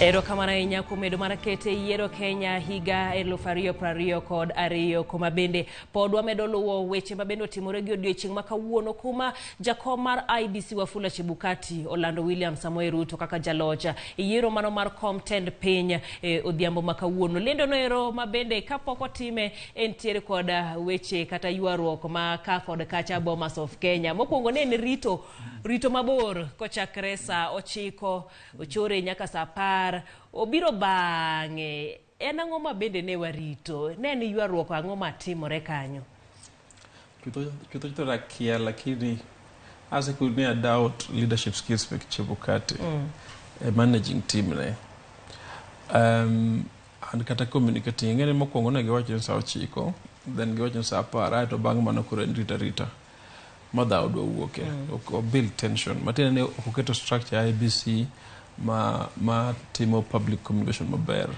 onego bed ng'ato wuok acha to lando chalo gima ne en captive kamoro mira nyaka land gini endi kaka en kamane onego bed ni mokwongo jok mochung' gite ji ang'wen mane chung president gite ne oromo go mokon the official results donge oromo kod ka commissions gite kaka ni commissioners gite kaka ni maito gite gibiro Bomas of Kenya or at least omanyo yo mochopo irgi go mane go gi chief agents to chief agent maja bar azmi neno ka complain so onego beno kelo jogi kanyakla kiketo ji obedo asa ariyo gokinyi sa ariyo ginusu gokinyi joma dongo aneno ambassador mar America kanyo aneno Charity Ngilu gini kanyo aneno joma dongo tiketo gi werne gi kwaya mar jitu penete Kenya gimiel makoro giwacha ni oromo then communicate then ing'eyo gichopo kama mokwongo sama ko kech chako chamo ji nikech jogo weche madongo kech ng'eyo ni samoro donjo ji nigi high blood pressure diabetes and things like that mar ariyo anxiety to mar adek kinongo joma beto tegno machalo olekina gichako madhaw nikech koro ji believe ni samoro itemo manipulate results koro machato en failure mana mar public communication mar handling joka motegno an kacha be king'iyo kama koro Chepkwete wagocha chalo gima ne en osebedo invented gi jo security mare and jo aneno dwale gini kacha and jo Kenya Kwanza koro ano kan separate gidhaw ineni ke sama gidhaw no commissioners ang'wen ka osewuok molando gimopogore ka gisepogore koro naturally kata an man kanyo kapo ni ng'ama nigi mirima piyo Chepkwete konge deal go lakini kume maber okochopo kanyo ero konego bed ni chopo but inyalo understand gimomiyo joma chalo senator reko ginene gi mirima okawacho ni jodhaw but inyalo understand kiseketo gi kanyo seche 6 okiwuo kodgi okimiyogi form 34C magi sai magi winjore commissioners gi officers gi be oselando kamoro ni giyie gi gimitimo ne yo midhi lande gono no ka chiwo kama omedo bende jogi teko ato ng'ato ma idwa lando ne bi seketo machiegni min gi gini luongo ji ni tika nyitiko to gineno ka nyaka jisaw kanyo samori wacho ni mane process ka koseng'e ng'ama bende dhi kawo comtend piny to nitiere kaka arita kwe mare imed raid mar Ruto poko medi mar Ruto en security man go pile ma kaka deputy president mano joma medo en committee mar assumption of office ni endi but chutho gima important ka en onego beno walan onego beno wapuonjore na ang'o notimore 2007 ang'o mochako timore 2013 mane ouro donje telo ang'o motimore 2017 be wa improve communication kaka wa communicate results kaka wa lando results kaka wa deal wa engage stakeholders jok ma onego bed ni gin part mar yiero sana political parties coalition against stakeholders jo civil society against stakeholders jo media against stakeholders ude mondo bed ni kono wach ni choni gino pange kama ralonyo sama kama timo kata ka okobi kech ng'at ma ok dhi lando kuch nyaka bi kata ng'at milando kuch nyaka bi but onego bed ni wang'eyo ni jogo osemi information winjo koro ka wan warito nikech ji tete rito ka gik saa 8:30 ineno Senator James Orengo gi donjo aeto press conference mar chief agent chande bende odonjo to chako disrupt gimoro moro kona dawana aneno commissioners gin mana kumoro nono gin kata Bomas Serena gi Bomas en about 6-7 kilometers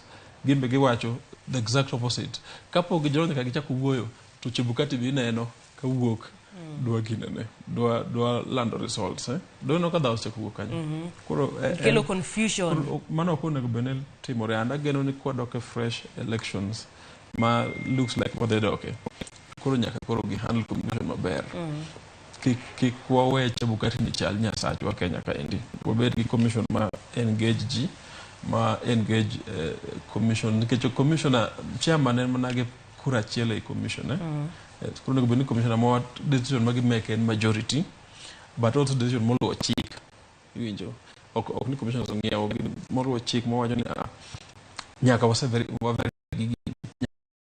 mako yom jo azimio to yom mal yom mineno milando araka indi ande lande makoro kao restraint ketugulo restraint majinigo dawdo se buka marach kamana we waduoga ne ji chien kech kaka koro nguro se wuok no ero sani bende twak biro e wach mar dhie Supreme Court kata dhie doho we wang'ane to kata iterwa ni to timelines chalo nade ang'o ma koro nyalo bed ni timore chakre bang' lendo odiechieng' ma kawuono koro kawuono olendi ayanga kizungulo declaration returning officer mar presidential elections man chairman mar IBC ka chairman onge tachiel to deputy ne kata achiel kuom commissioners achiel kuom commissioner ma commissioners go yiero kind sani gi ndalo 7 ng'ata man gi ng'ikruok ma winjo ni gine ok odhi maber ma in this case gin jo azimio onego bene dhi e court ng'eny gi biro dhi odiochieng' mogik matiende ni kawuono wuok tich onego bene gi file case ni endi petition ni endi by ana ko chonyo ko petition achiel gi nyabet petition mang'eny by Jumapil saa auchiel otieno Jumapil mano ka ndalo 7 rumo then bang' mano Supreme Court nigi ndalo 14 mondo gi amua ni giyie ni yiero no maber koro gi nullify ato the fresh elections kata giyie ni yiero no maber ato iweyo president moyier manyien mondo ochamuma kinde kanyo ero nitiere procedure ndalo 14 nitie procedures mek chike mongo tende wacho ka kise file petition to nego bene isab joka kande miyo jomi mitere court go IBC giruto bang' ndalo 20 bang' seche 24 gibondo bene duoko I think ni bang' ndalo 4-5 kanyino then ibo kan tire applications ge chal kamago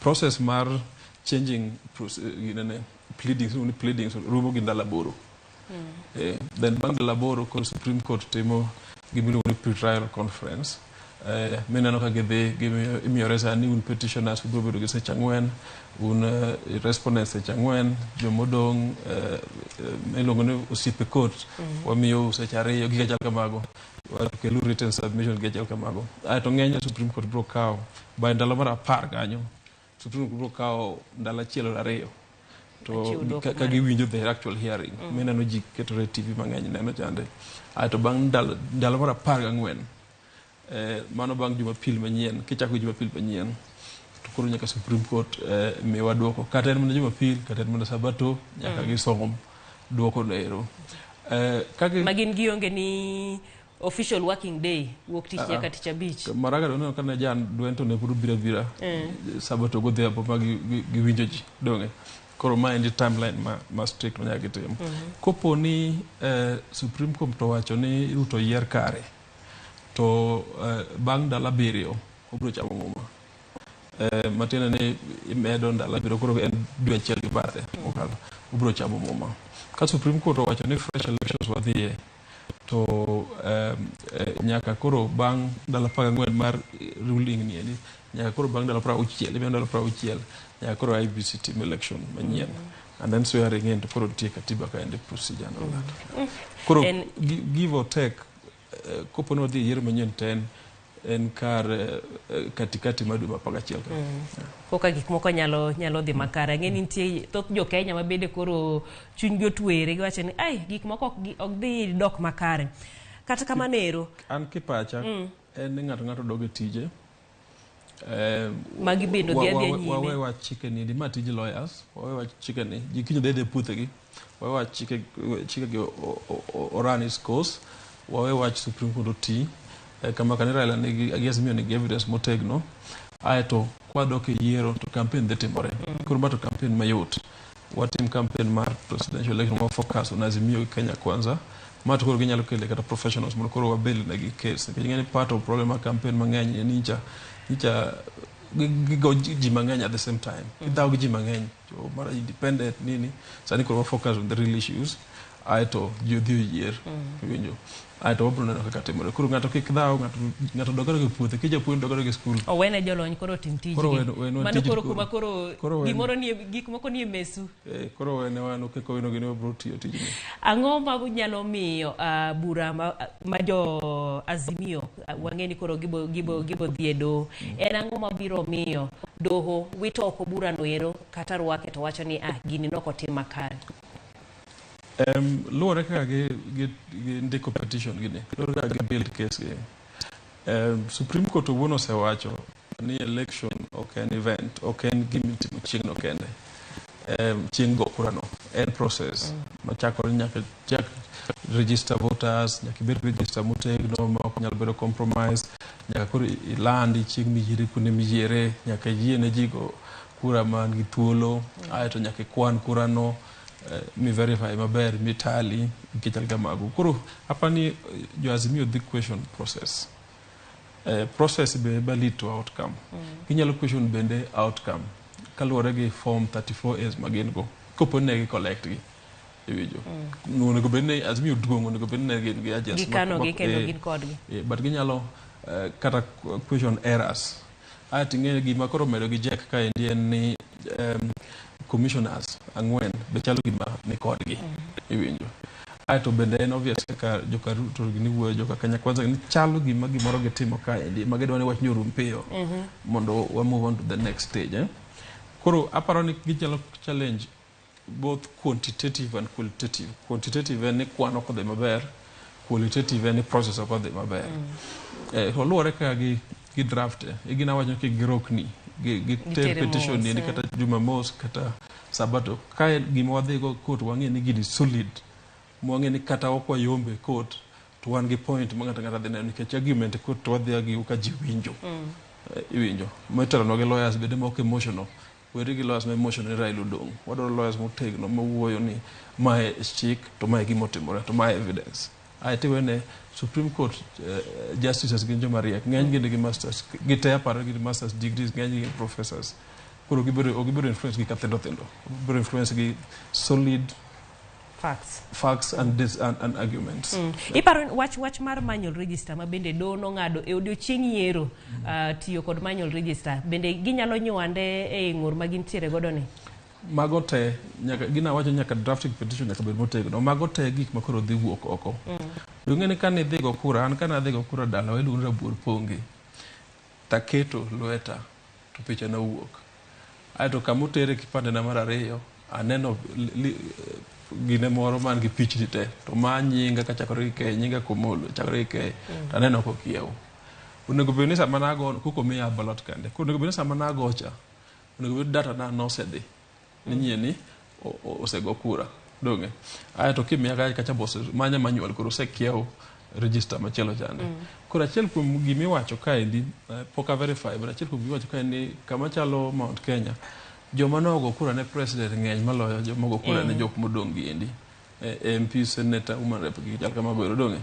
an ng'eni mano points to kuo ka dhano 800 ogoyo kura Central Kenya poka ang'eyo data mano gima moko gitero kanye gitimo nade to tally mar jomogo jone MPs senators MCs to pogore mano point to manipulation mano timore koni maloko ni doge koro yes kaduoki direct ni manual register gi register mantiere e kit chande no ni kids kit chande be nyaka bed part of auditing mar election of the petition and mano probably mano be the best way mar confirming the irregularities ing'iyo ni to kare Rangweno dhi nade to Gatundu South to dhi nade kata Nyeri odhi nade kinwango data go tichako question kunwango for example ngama ochung president in this case Ruto onwango mang'eny to jok moko to anono jok moko to nwango matin why iwinjo so egina ko ni gini oken mirima gini en chik gi facts gi rieko sama koro kaponi koro do ng'ado ni koro ji doke yiero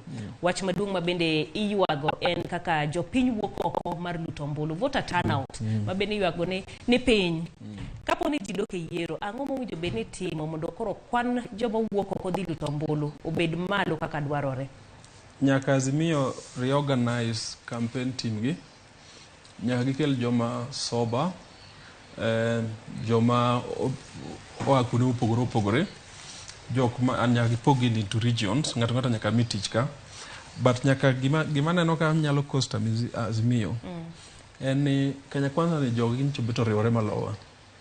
Adieri ng'eni samoro ber kata ka lit. Jowa ncho pogore ni jo independent ng'eny. Kidhi Nyanza for example, karibu te ng'ata mane ok ochungi ODM ne independent. And jogi nigi very good point. Giwacho ni ODM nomination ne rach. Winjo. And then of course kibiro kanyo ni tich jai campaign gi 6 piece. Kibiro kanyo 6 piece ng'ato tiyo gi $1,20,000 to kitimo nomination naturally ng'ani endi ok bi bedo sip ni malongo. Winjo. An ng'ani endi ma kedo data ma aneno ka ji okiaga. Jomochungi karibu te gin gi dhano 100, 200, 300, 400 ma ok odak e constituency kanyo kata e county ma okawo kura mana nikech osip ne ochung'. Koro jogi de nyaka kel kanyakla mondo mobilize. Iwinjo. Yiero of course nitie joma wacho ni odhi maber, nitie joma wacho ni odhi marach. Mano koro sekalo. Ng'at ma wacho ni odhi marach odhi e court. Iwinjo. But koro e phase mar ariyo ma ka court nullify ma odhi e fresh elections nyaka kel ji kanyakla. In fact gima gombo ni gimanjo masoba sana mondo run elections niendi. And jogi nyaka mobilize mohakikisha ni kura te odhi dala joma Nairobi kaendi for example kata man Kisumu odhi ogo kura. In other words nyaka yake kuch Raila te mano mokwongo. Iwinjo. And then nicha winjo complete moro ka ng'eni na dieri but nicha winjo ni pesa moro nowuok to mi chief mondo or ne jok man Nairobi kuonde machalo mondo odhi dala dhi ogo kura. And ng'eni mana is the best way to bedo gi mibadhi e yiero. Gimitimo ka Nairobi ka odwa go kura wach ni Homabay. Ang'amo ni mie bas. Ang'amo ni mobilize buses mondo dhi kata kodong dala ria dik mondo dhi oting ji yake shalo dhi kuro then facilitate chop dala at kaka guduogo. Iwinjo. Koro nyaka wabed gi joma soba mang'iyo election ni en kwan and kwan ni endi nyaka mobilize ng'ata mogo kura manindo. An owuon nyicha neno nyithindo 2 e polling station miluongo ni Nyaundo. Nyaundo nitiere kama iluongo ni East Game. Moa Nairobi nobiro go kura to chopo kodok dakika 5 tiloro polling station to kuyene go kura. Achiel manyaka paro nyathi mbalariany mewuoyi nja neno gi wanga. Kiwinjo. Kitembo interview joko seloro nikech dako ni giriembo ji. Part of apani kuo mal kura mapani root about more effectively. Koro nyaka wabed gi system mar mobilizing ma jogi biro chon. Gibiro ka kodong dala achiel ka kodong dala ariyo to gigo kura to giwuok. Koro mam professionals ma nyaka organize. Ok joma neno kura go campaign ni kata fresh election ka opportunity maloso pesa. Ng'ata mariek biro koni pesa midhiloso malich campaign gi to bende onge. Ae to mar ariyo nyaka koro kiko bed wach yuko jamna. Yes, nikech yuko jamna ncha ji yuko to ng'amo mewo gi yuko jamna sani onge. Dong ji te koro dok e puothegi. So ngiye broadly kamano. Of course Raila to what to yuko jamna. But gima tamo wacho ka en nyaka mobilize kel ji kanyakla mokwongo. Kata joma nigi rima kata mo file petition na winjo ka gavana Kidero wacho ndo file petition. Ebe nyako include ka. Kata ka Gladys Wango saland kamano. Ikeja ben gi joge. Then go mobilize to jogi focus on gimora achiel. Gone Raila kura and kisha ng'ata odhi nikech ng'eni kata Ruto be kod wuoyo boro podi nyalo dhi Supreme Court. Kunya keke process is very fair ng'ata timo idhi through gimiluongo ni ginaja moja kitu kimskit cha. Magi mora dhi free and fair way. Ato mar ariyo kata sana neno kusiepe ga moko blame ni agents nicha weak kuonde moko choketi jok ma onge komontaj ma ok jo era mar jakom. Koro nyaka invest agents. And agents, agents okunchuno nyaka bed jo party, jomalo jo party. Agents kaka na ko nyaka bed mokwongo ng'at mo believe kuom jakom and Azimio. Nyaka bed ng'at mo nyaka bed compromised man gi system this digital things ma oro. Ato nyaka bed ng'at mo nyalo siemo wang presiding officer ji nyaka yienegi donja. Ng'ong'ie video nyaka donji but nyaka gine. And agents go wadwaro gi sana Central, Rift Valley, Bungoma kama ne Odwanya Wachande and Kisii. Wadwaro jok motegno mang'iyo gini motegno. Aeto mara mugi kaparo ng'ata mariek kikanda rate Kenya Kwanza. Sani ko nyaka ng'e jogo ni gin threat. Gichalo lion chalo kuna dhulu. Simba. Mose keto ringe dhoge. Ok nyamae. Keto ringe dhoge. Koro kido mae to kimae ki approach directly. ipame gi chien. Yes. Ko nyaka gienda red ga tol. Ingeni sami wacho wach mar nominations ma iwacho ni jomoko ne ging'ur to ka wang'iyo kaka ji oluto ombulu kaluo gigoe 6 piece. Sama ko mano kikwa donje nyamera. Nikech iwacho ni ng'urno nyalo ketho gik moko. Watch 6 piece kikwa donje. Obviously ngata mano participate yiero onge environment mane yiero nitiere. Obviously nitie joma nogo 6 piece. Nitie joma bende ogoyo to kwal. Nitiere bende jok mano manipulate ginane voters, ngene voters mang'eny okiago illiteracy ng'eny thurwa. Jomoko somo ng'eny. Koro kowacho ni gone so and so gone candidate B tigo A. Iwinjo. Koro magi waweyo dhi petition. Kik wakel wach 6 piece akwayo kendo kae kik wakel wach 6 piece a fresh elections ka Supreme Court wacho no doge wa focus konyo Azimio. Okodhi bedo nikech kanyo ero ing'yo mana en Raila kata en wach mar Ruto to mbado ne akele wach mar mobilization mag votes gi jok mag bende biro konyo timo kamano. In fact kipacha paro ni jok no chung kuonde moko te MP MCA jomo yudo kombe. Were gi jomo chung te. Kopo ni court order fresh elections to manya way ma jogi bedo kanyakla mobilizing. Iwinjo. Kantiere ma pod je court petition wawa gi team. But wa mobilize kanyakla nikech kwa rewre kanyakla ka jogo rewre kanyakla to turn out dhi bedo malo. To kapo digo dhogi ni no yer ngane governor ibro kosana ibro miyo turn out bedo piny ke turn out mathuro chapa na 70 ka dhi itikanya to wadwaro 90 something %. Sama ng'ur gi ntiere wacho ni petitions ji nyalo tero petitions okochono ni nyako bed achiel. Sama koro gi ng'eny ni bochopo kuma koro iketo gi nywako gi bed achiel koso koro itimo nang'o sama koro ichiwo duoko. Mane Supreme Court. Koro wacho ni bang' dala boro to Supreme Court dhi bedo gi miluongo ni pre-trial conference. Jomo dhi e court nikech court Supreme Court en achiel. Jomo nigi petitions te gi jok moduoko respondents mobedo suit te bedo kanyakla. To mokwongo Supreme Court biro miyo gi thuolo ni gi identify gimiluongo ni tribal issues. Gik ma onego bedi Supreme Court focus on ka golo yiero mari. Ng'eto ka ng'ado bura donge. Aito Supreme Court biro yie ni ere ma obedi iluongo ni the lead petition. Egin samoro winjo kama 2017 iluongo ni Raila versus Uhuru IBC Uhuru whatever donge.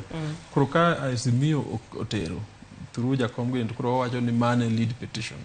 Aito modongi iluongo ni consolidation nikech timeline to koyie winjo gima opogore in any case petitions gitebe chances ni malo ne gidhi wuoyo kuom gimoro achiel process tallying ero kamana hinya e studio kendi poda wantiere kod okila Eric Omolo wabende wanono weche motimore odiechieng' ma kawuono kanyakla kod gigo mabende nyalo bedo ni timore chakre odiechieng' makiny ka thothne iwuoye wachno ero mano mar dhi e doho ka ntiere ng'ur kata ng'ur osewuok kuom jo Azimio kaluwore kod duoko mabende owuok e odiechieng' mano ma kawuono. Ang'o mabende owinjo bed ni IBC timo maber moloyo kaka gitime gi sani? IBC ndo kiti adwa jok kode an. Wasetimo reforms ya IBC moromo. IBC osemi pesa moromo. Shida gi ok en pesa. Shida gi ok en rieko mar commissioners. Shida gi aparo ni en gik ma kisungu ni environmental issues. Ji biro kae ni to gin gi allegiance, gin gi jok ma gi support opogore. Iwinjo. In fact, chon ne wacho ni political parties emo nominate commissioners. Mondo koro wang'e ni ka in kanyo, in Joel Liera to idwang'e ni in ne ija ODM emo nominate kanyo. Kakitimo East Africa Legislative Assembly chande. Doge. Kech watemo, anano ka chalo gima watemo manyo, kisungu ni sense ka ena ngudhuluo. Watemo manyo jok moko wapani very independent. To king'iye deeply neno gi jogi ne nigi allegiances joma gi support opogore donge. Koro ka wach ni watim reforms e IBC gima tamo wacho en samoro watigi gima wan go to wa improve. Iwinjo watigi commissioners gi to the fact ni commissioners ko nyalo wuok oko wuoyo matin wanyalo improve donge wanyalo improve processes mar election and wanyalo kamano. Aito wa hakikisha ni decisions make IBC nyalo bedo challenged. Mane gi omiyo wadhi Supreme Court mondo wa challenge decisions. Koro kata tema marach to pod wanyalo audit gimitimo. Aeto jomonwang' ne rach kabisa. Tukuru nyaka watim the third stage. Wakisha ni jogi endi, tukuru tere court. Individual responsibility, kenyi public officers. Doge. Onge tende loko katiba mar overhauling IBC again. Nikech ng'enygi anyway, gitiyo kuom igni auchiel kende, gitae commissioners go. To giwuok. Samoro, nyalo chope point, but mano bobedo matek nikech loko katiba. Nyalo bedo point ni wacho ni gitime election achiel to giwuogi. But again, reform mar IBC kikwa approach ki mirima. Wangi gini ni jogi okoso kawuono, gisekoso before, to wan gi process mar auditing them. Ngende bende ka elections gitimo, to gibedo overturned. Mar Chebukati no lando, mar 2017 obedo overturned. Kuma piny odhi marach, ma okao telo mar jakom Raila Gouru mondo orew piny. Aeto ma bende kodhi chako bedo overturned. Ng'ama koro reputation rach ka en Chebukati. En mamare medo kethre. En makoro kochako nong tich moro as government ka. We wadhi wawinjane kanyero commissioners ang'wen go eko mabende obedo koda twak margi. Mano kanyero Serena wachakwanwane mondo wawinjane weche mabende ne giwacho odiochieng' ma kawuono. As you can see, we are part of the commissioners in the IDC. We have conducted the 2022 general election, and we have ensured that we have improved the standards, and we have ensured that we have consistently communicated what is happening. We have partnered with all stakeholders, and we'll say it for a fact that as the Commission, we have done a good job. But some things need to be put out there.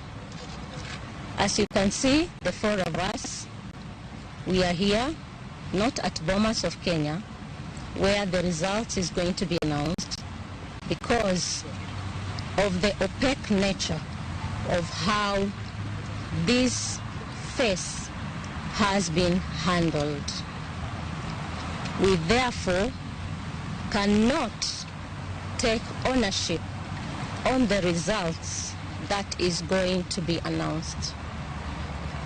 However, we have an open door that people can go to court, and because of the same, we urge Kenyans to be peaceful, because the rule of the law is going to prevail. Thank you. What's happening? I said because of the opaque nature of this last phase of the general election, and we are not able to take ownership of the results that will be announced.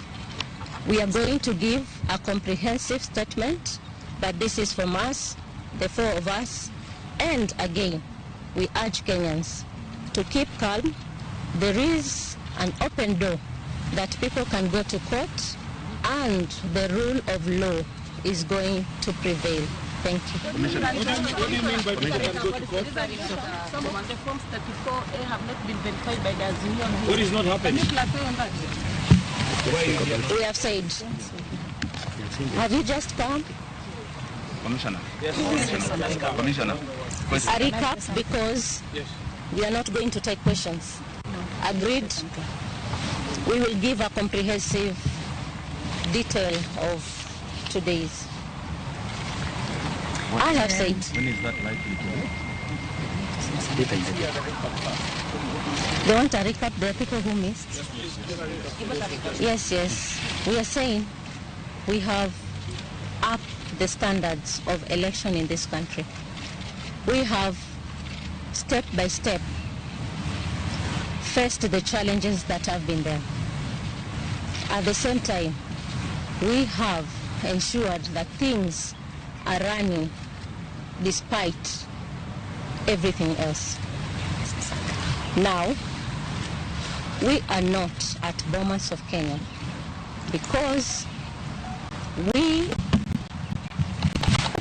cannot take ownership of the results that is going to be announced because of the opaque nature which these results have been handled. We'll give details of this opaque nature very soon. Marokanyero jalup jakoma mar duol mar IBC Juliana Cherera kanyakla kod commissioners mamoko motelo odiochieng' makawuono ka bende ntiere jok ma omor kod okang' ma bende gikawo. Jomoko bende wacho ni ang'o momiyo uwuok sani dak nowach gini chon oro ling godo uwache bang'e to kiero.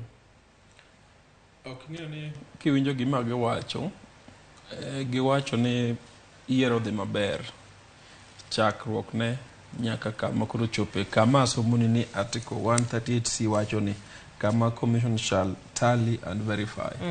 Oko wacho ni jakom commission shall tally and verify, wacho ni the commission. Gimo chako wacho ma okasomo sa chande en ni kogisetimo mano teto jakom ema koro biro lando iwinjo. Koro jogi endi kama no jang'wen man kanyo kama ne kosana gi Chebukati en kama ne gitime tallying and verifying ni endi. And remember negi no wuone mane gisomo ga results gi endi. Nyaka paro ni kawuono okinyi or nyoro godhiambo. Kano odong' koro duoko moa kuonde moko 30 gi wiye mago ne ok osomo. Koro aparo ni gin gi shida ka ni verification moro ne kodhi maber kuonde moko samoro ne kindiko king'iyo forms moro kobedo sign numbers oloki iwinjo stories moko no ani Gatundu Kiamba gi ni moko no loki mar Azimio Aya to kuro bang' mano to kuro ng'eni ka ok agree ka ok winjoru samo verify to kuro kwan nyaka lokre. To Chebukati to wacho ni to kwan mutiyo go en kwan mane nitiere portal e website. Kuro aparo ni mane kama gikosana go. An kisomo katiba giketo bui mang'eny mag regulations mek IBC kade. Kaka nene en ni commission onego bed ni kuongo winjore ni bende watali gini maber. Bende wa verify ni gin form 34A gi bende 34A gi bende beyo. Ato be kwan mawinjore. Kanyo onego bed ni gitimo ka giwinjore gin dhano 7. Onego bed ni at least ka giwinjore onego bed ni ibedo gi simple majority ma en dhano 4. Matin tayari man onge go. Ato bang' man ka gisewinjore to koro jakom dhi lando kata ng'at ma giyiero ka jakom tuo or gima chal kamano. Mano ne ok otimore. Instead gikosana giweyo. Koro mana achiel kuom gikadhe dhi Supreme Court. Koro an ok anyal wacho ni gitimo maber kata gitimo marach kata kiego miyo ne gikosana, lakini gima ng'eyo ne pod gin gi thuolo nyaka kiny mar loso gimoro amora mane odhi marach. Gin an gi shida gi Chebukati onego biro kelo gi kanyakla nikech pod en gi saa nyaka kiny mondo landi. In fact en gi saa mar kata dhi court kapod giwinjre mondo koto bed gi thuolo. Nitie gimoro ni Interpretation and General Clauses Act apani en chapter 2 mar Kenya. General Interpretation Clauses, something like that. En chapter 2 mar Act of Parliaments mek Kenya. Kidhi kanyo to ko wach ni IBC for example gi interpret kata gima day olo. Iwinjo. Koro ko wach ni for example adini gi 7 days. To menyo penyo 7 days gi bende include weekends. Iwinjo. In other words, put in the code through an application to watch any koro med was 7 days to exclude weekends. Koro dala biro gi ndio can cast in stone inyalo tiyo gi many ways mondo nwang thuolo mondo resolve disputes machal kamagi nikech kirokni kaka neno rokni no koro nus mar Kenya plus onindo kok mor. Iwinjo. Mar ariyo jowa gi lemo jok ma wacho peace gini to justice onge. Motene mach inyalo mok sa saya nikech ka justice onge to pod ji rito gima miyo ji okoko kawuono en ging'eyo Supreme Court tiega doge an ging'eyo ni Azimio bro make sober decision kadhi e court. Koro yes an aneno ni commissioners go notimo maber gimoro kok winjrigo ti afadhali itamri ginene itamri mondo opinion ni obed on record gito gionge power mar dhi e court but joma koro dhi moko tene gi lawyers madongo gi endi kopo ne achiel kuom wadhi wacho ni koro ma endi en achiel kuom to ka giloko pachgi commissioners gi too late giloko to declaration setting Dong koro gibro neno marach. By the way, commissioners ko gin jomo thindo. Justice Nyang'aya nen director, county director mar administrative director mar Amnesty International. Mano ok tich matin. Ok en kanyo manyo pesa. En ng'at muratiro mar human rights. Commissioner machacha pa iluongo ni Irene Masit nosechung' kata woman rep mar Elgeyo Marakwet. Ong'eyo gima siasa en. Ong'eyo embe nobale ndalo moko. Ong'eyo the bigger point. Wanderi ng'ama very prominent ka indika ne pok odonjo IBC injako donjo. In fact negi manya mondo donji. Aito mama miluongo machielo Cherera. Embo setiyo government sirikal mang'eny apani tich ne mogik ne en county government mar Mombasa. Koro gina dhano ma gin gi something to lose. Ka Kenya wang to Nyang'aya gine move lose. Ni gine magwango Kenya. Remember gime ng'e chike gime nyotergi court ka giwacho gik ma ok otegno. So kapar ne ginyalo gaga kopo oyuma kapar. Iwacho mar kwan ma ntiere kuonde moko ma bende epoko tieka nono kata tallying mar gi ne poko tiek tim. Ato mendie dhi kelo lokruok e final tally kata final number ma bende ochiw kawuono. Okan gi list mar polling stations mano dongiendi no constituency mano dongiendi but aneno ko usipna moro ma tiyo IBC go ndiko ne ginyalo bedo gi kura 1.5 million konde modongo constituency modongiendi ogngeni ka kata gin ma constituency 20 to kiriwo gi on average ka gin gi voters ng'eny constituency ni gi voters 50,000 ka dhi 70 kanyo pro king'iye modongi kende tino ka already gin gi 1.5 million. Orlando ni Ruto yombo Raila gi kura 200,000. Magiwerego. Koro yes, ne nitie room mar lokruok. Gima kiani ne gin strongholds ngawa. Gin strongholds lore kaka inene. But the bigger point en ni the fact ni jogi nikech an kana ne jogi ang'wen go be mane London source ahinya. The fact ni giwinjore mokwongo tieko verification hata mar ariyo tallying bang verification nikech tally bang kise verify doge koki go kwan kise confirm ni forms girbeyo te koki medo doge the fact ni giwacho mago oulo ni nitiere gik moko ng'eny ma ging'eyo ma ok wang'eyo. By the way petition ka kikete Supreme Court to ng'ama kuongo bedo respondent mokwongo en IBC. Koro nyaka gibed kanyo. Matendi commissioners gi. And commissioners gi nyaka decide nyaka gaya mwaka gede respond. Ngama bedo respond ma ariyo en returning officer ma en Chebukati. Obedo sud kaka Chebukati. Maembo haya lawyer ne. Koro commission niendi kaka IBC nyaka be make policy decision kaka gede respond to petition. Anyagi make kagisegore gisebedo piny ma giwinjore ma gi majority owacho ni wan wa respond kama. Koro dhano ang'wen gi for example commissions ang'wen nyalo decide ni gidhi support petition. Koro kata Chebukati ondiko mare as second respondent. Ruto bro bedo gimiluongo ni interested party. Nikech en ma nullification ma resolve ne ginene the matter oro nyobedo third respondent lore kaka jogo oketo petition gidongo. But gima important en ni IBC nigi thuolo mar duoko petition ma Azimio dhi kelo. Gibedo first respondent. IBC as a commission. Mamano commissioners ma wuoyo gi. Then Chebukati be nigi thuolo mar duoko kaka returning officer. Ade to kuro wacho ni gimomiyo no declare. Embe wabro somo mare. Kose ndegi teta bro biro kodhi kaka. Wasob kodi most mo punjo. Then Ruto kaka president elect nigi thuolo mar duoko either kaka interested party kata kaka third respondent. Embo wach mare. En ng'eri gima nyawacho malich onge no bro wacho ni IBC no selande elections free and fair. Dogo. Then tije ma biro mang'eny. Miuru raticha. Achamuma. Tije ma biro ng'eny jok mano chungi te. NGOs biro kanyo, professors nyalo biro kanyo, iluongo ni osiepe court ma bende nyalo bedo interested parties kanyo different stages. But gima important en IBC gi returning officer then gi candidates gendi. Ipani observers oyiene gi donjo wach mar ng'orni. In observer ni no kego kura. In inde gibro golo. Gin ga gi report gi ma bende gigolo. So report ne makori boti inyal ti godo.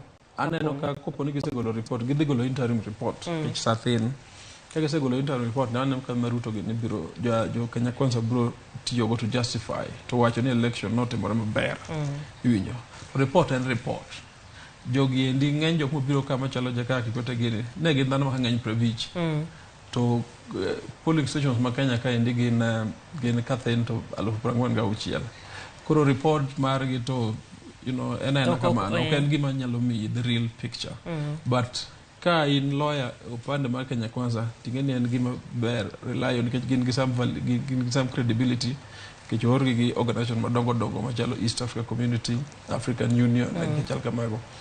But kaka wacho gin dwaro lawyers masoba mamanyo facts mariek ma understand loka mok dhi ywak ni nokoland Raila mano ok gima odilo ka en chik gi evidence gi ability to argue wuoyo motegno miwacho we present case mar Raila. Remember my thulo mar Raila mogik koro kidhi king'iye objectively yes koro kidhi kanyo ero ka in gi emotions idhi kanyo ka in gi a lot of is a gather evidence is a bedo gi evidence motegno is a draft petition ma clear ma points gi clear iwinjo and is a kelo stakeholders ma support kata ka commissioners gi support okange koro gi support but statement gi makawuono to bro confirm ni at least commissioner will support koro idhi kanyo ka in timo motegno ati manyo lo ragi na beach mung'eyo gima teach Supreme Court ma understand gima kisomo psychology of the court iwinja Kenya kipas with judges anyaki dwara ng'wen kuom jabiro maraka kiwacho ni mendi temo ne mogik mar manyo content piny bende waneno moko kuom jodak ma Homa Bay ma bende wacho ni bedi yue gini bise manya minga to osiko bai bedi yue ipani chunyo winjo bed ni joka mano koso geno moro nitie onge limit mar iga chung president ngato ka wacho ni ma chung Raila mogik motegno basically ng'ano is trying to be factual itamo ng'iyo ne osechung mar abich koro en giga 78 gi chal kamago samoro mounting presidential campaign motegno onge to gima tamo Raila chung kendo ka 2027 to onge mano to onge kichik iwinjo now obviously joma react sani igina ko ngi ndoro joma masoba joma react sani in any chuan and expectation ne ni malo to koro jogo chako lano bopogore ko joma wuok kawuono to wawe ya chalo gima wa migi nafas moro kanyo mondo gihore mondo gima wat sao ngat manier nyasao nyaki dhi through morning period nyaki yuagi nyaki dhi kama indi but ana tijni wadwa ti un dogi podho kiny dogi tich ni kiny we wach ni endi dhi tiege joma soba and follow up gibro bedo updated Ramogi ka ng'eni ubro update gi gimoro maber donge giwe tijni the right people and gimakwayo ni Azimio kinyo release comprehensive statement and commissioners kande bogol statement motegno kumara la dhi onge iwinjo ene mnyako yomb gini bado dhi yombo gi chik iwinjo kose yombo guru ti kako dhi tiyo to mare gi Nyasache wan chike modono opatelia kotiyo ingeni iwacho ni gini nitie kaka samoro dibed ni no kwale gi polling station kata kamoro diere kae sama koro poni olande ni ji dok nuoyo yiero ere kaka idhi mak mondo gima kama indi kik nuore kendo kata kuma kama kaponi mane en kik nuore kendo nyaka Azimio overhaul team gi tipo kama same way inuoyo gimoro matiwe ne trust pogore nyakro kel kama joma saba marewo ji ati pogo gini into regions motegno in fact no go kwekra into sub counties winjo but watch agents ko nyaka bed managed motegno sana kude makoro karwa gni karwa koro the dalagi the gwengi manage which agents kanyo ng'ane gine jomuranga gine kande manage ma central kagitimo kamano ero aye to nyakoro giyaw polling stations kikwana koro ka jineno ingini thurgi matha kanyero bende ni wacho ni kata waneno ka ogiluto ne ombolo ahinya gidhi ka UDA ka Kenya Kwanza okanya wacho ni ogiluto ne kineno gimotimore in terms of numbers mogo ne president to positions moko kogo negi okngene adier makende ne Kenya Kwanza ne candidates mang'eny kono molowa in fact Central Norway ne Jubilee to Jubilee ne generally ne gi weak candidates nikech ng'eny ne ji osedaro the Udan gi jal kamago bang advertisement marach ne Ruto miyogi koro kata jomi ne odong ka samoro ne gidong adonga nikech bad publicity kuro kanyal wacho ni jo Central no ogone Martha kura.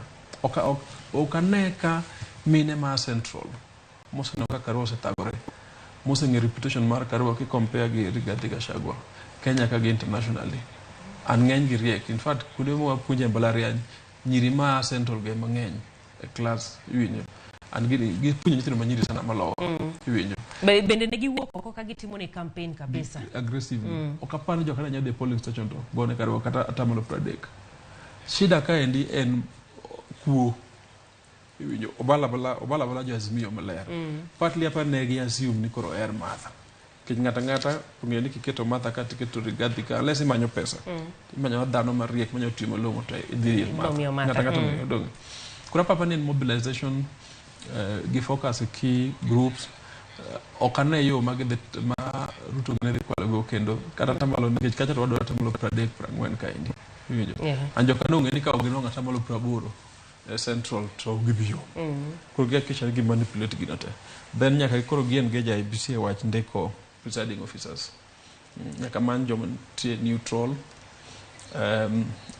mabrutio motegno moko chuno ni gi kao sides. But nyaka gi yaw polling station makwan ne. Every polling station nyaka gi smartphone. Miyo rogo duoko. Ma wacho. Dong duoko to work direct e Kimskit. Ng'ato koseluto moro. We trust Kimskit. Nyaka bed gi our tallying center.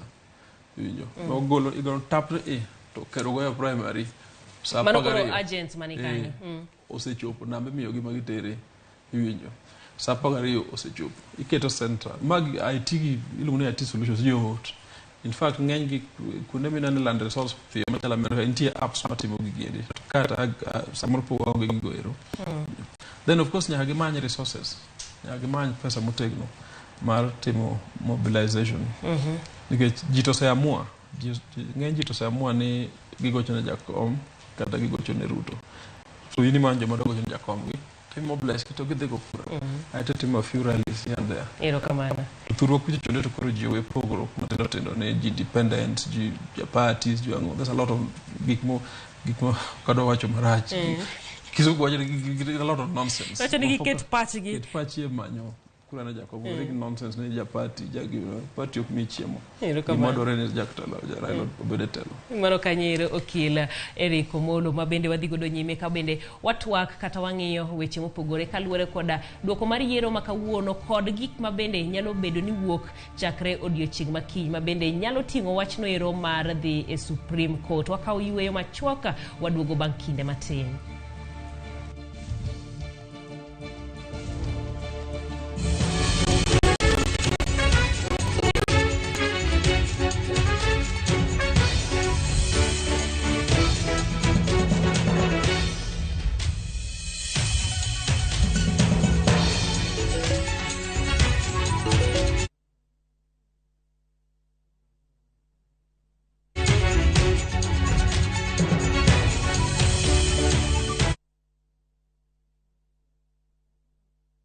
Citizen Digital is proud to have emerged top and been selected for the 2022 Google GNI Middle East, Turkey and Africa Innovation Challenge. With Google's support, Citizen Digital will increase its capacity in news gathering for viewers and listeners under the Wananchi reporting platform. Download Kenya's #1 app, the Citizen Digital app today and get the news as soon as it happens. Kenya's #1 app, Citizen Digital.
Machiegni kendo mendi en yiero Kenya higa 2022 ka bende gisani en saa 4 osekalo gi dakika 17 tielo mogik mano matuak mabende wantiere godo kod okil Eric Omolo mabende wang'iyo weche mag yiero e odiechieng' ma kawuono kod gigo mabende nyalo biro mbele kae. Waseng'iyo gik ma Azimio bende nyalo timo kaluwore kod duoko mag yudo odiechieng' ma kawuono, to bende wang'iyane kaponi weche makamago okobedo. Koro William Samoei Ruto, jatend piny winjo beni koro odonjo kendo chamo muma. Ang'o ma oikre mano mar timo sama koro odonjo? Ang'o mochako godo? Kawuono tarik 15 chikni wacho ni Article 141 wacho ni assumption of office of the president. Owacho ni ka president elect ka onge petition to barika modhi chame ndalo give or take ndalo paga uchiel ko akawuono mano ka petition onge. Ka petition nitie to mano koro pogore.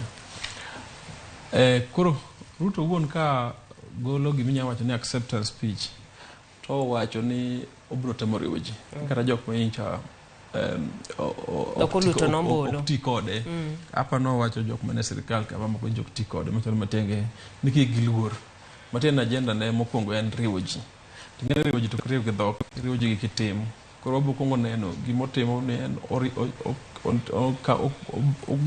ogwelo ji sirikal nade obro neno kako appoint ministers obro neno kako appoint commissioners monego konyo ambassadors kichal kamago obro neno jok mokete office no okrakra jog gi jothurgi nikech 2013 shida manene okane wacho no uru no beto pogo lemo manegi gina sirikal nus cha uru bet no pogo lemo moketo recho mamogi ne opogro reto no ka jo Rift Valley obro neno mano koro sama yiero jok mabede sirikande obro neno bende kako o appoint jok ma ntiere constitutional commissions tako nominate gi jok mantiere bodies mancha ke wacho ni dawo kod gi machalo anti corruption be gidwa golo gi jok mancha wacho ni pesa Rigathi Gachagua mancha buche mabende gibe gin go ibro neno ok bikawo dweche 2 kapok neno revenge ko bedo go but chakro kabisa ten kako ogwelo ji sirikande no ero mara reyo ibro nena ne kako gwelo kanyo kapok iwuoke iwacho kanyo kaluwore kod dhoudi mopogore mapachoka to mane kuma wang' ji osebeda ahinya kaka igwelo ji iparo ni mane Ruto mobodhiye obo manyo mana jokorgi kose bedo obo temo riwo jo Kenya koro odhi nyaka kuonde mamoko ok chutho jok mogwelo nyaka bed jok ma giwinjore go kimawazo to jogi te ok gin jo Rift Valley kende kata jo Central odwoko lwete nitie nyaka bed nitie kata Nyanza joma jotiyogo iwinjo owalo gini obado gini nitie ji mang'eny bino professionals manyicha okawo side manyalo tiyo sirikal mora mora joma chalo nitie jok mano ouro gole private sector ne ok kawo political side to miyo tiyo sirikal koro wan wang'iyo ni jok mogwelo chal nade mano agenda ne mar kwe. Mar ariyo nyicho biro gi manifesto maduong' ma ji te osomo mang'eny ma wacho gimiluongo ni bottom up. Orlando nodwa keto pesa obi e gweng' aeto koka bottom up ni itelo pesa e gweng' itelo capital e gweng' aeto koro ji tiyo matek aeto koro ji endelea bedo middle class to gichulo ushuru piny dhi mbele maber. Kizungu chon niluongo ni socialism iwinjo empower jok man piny koro obro neno kako odwa chako empower gi kipacha kidwa tiyo gi bottom up tiyo bed gi structure mar tiyo kode koro obro neno ka bende o empower devolution nitie gik mang'eny ma pod odong' Nairobi kaendi ma nonego bed ni bedo devolve achiel kuom gi en weche yore me counties gi endi onego bed ni counties ema loso gi to sani endi iloso gi jok ni kera siju Kenya rural ng'o iwinjo Kenya urban road gi achal kamago koro adano kako devolve kako chako tero pesa gweng' ma bende ywak nitiere gani space mitere gweng' deko kinde moko bende mano kapok mosruok obedo jo counties ma bende ne neno ni nok obedo achiel gi jatend piny mokalo pes gi ni neno ka deko manyiso ni chenro gi mag counties nok dhi makare agombo ni paro ni Ruto wuon nopingo katiba 2010 man go kane dong en manotelo jok mane pinge Koro nego bed ni wang'eyo ni bende kata kano pinge to koro katiba ni emodhi chamo rito bende odhi temo matek mondo implement devolution nikech wan wajoma ne support katiba to ne wayie ni devolution onego bedi. Koro ko tiyo governors ok intimidate mano to me bottom up. Nitiere gik mantiere katiba ne mang'eny machalo weche weche health, thieth, agriculture gi chal kamago. Abro nena ne kako support jo Kenyatta waro neno kako support jo lupo, waro kako support jo pur pamba gi mchele gi joma tiye gi ne pur niang. Mane agriculture for us, mane agriculture donge. Of course ngama riek to kol penye of course ki support jo gi piny ka endo be manyo ne gi chiro. Kage se los gi bedi gi pamba to gi lingo. Inyalo bedo gi pamba to kamiti ego onge. Koro abro nena kako deal kain bottom up koro ngina nyocha kodi te maber kako deal gi imports le mitumba gini mabiro le unima oko malos manyien mabiro kaindi rech ma China ikechal kamano nikech Kenya wuno ni support bottom up support julupo namlolwe to China bi biro kaindi moke ichu kato en rech no mabende beche ni piny mane ma jibo dhi to kawo gikang'eny kamago koro en gima obro mi thuolo ane kako timo but chakruok mar sirikal an ma shida wa Afrika kaendi ni ok oket joma riek sirikal oketo sycophants joma tamami iwuoyo yes baba joma pamuni apama to ket joma riek ma understand gima government tiyo joma nigi experience moseneno ka sirikal moko tiyo kuonde moko iwinjo in fact mano be shida mon ge bunge sani ng'eny joma yiere bunge ok understand genuinely tij bunge nango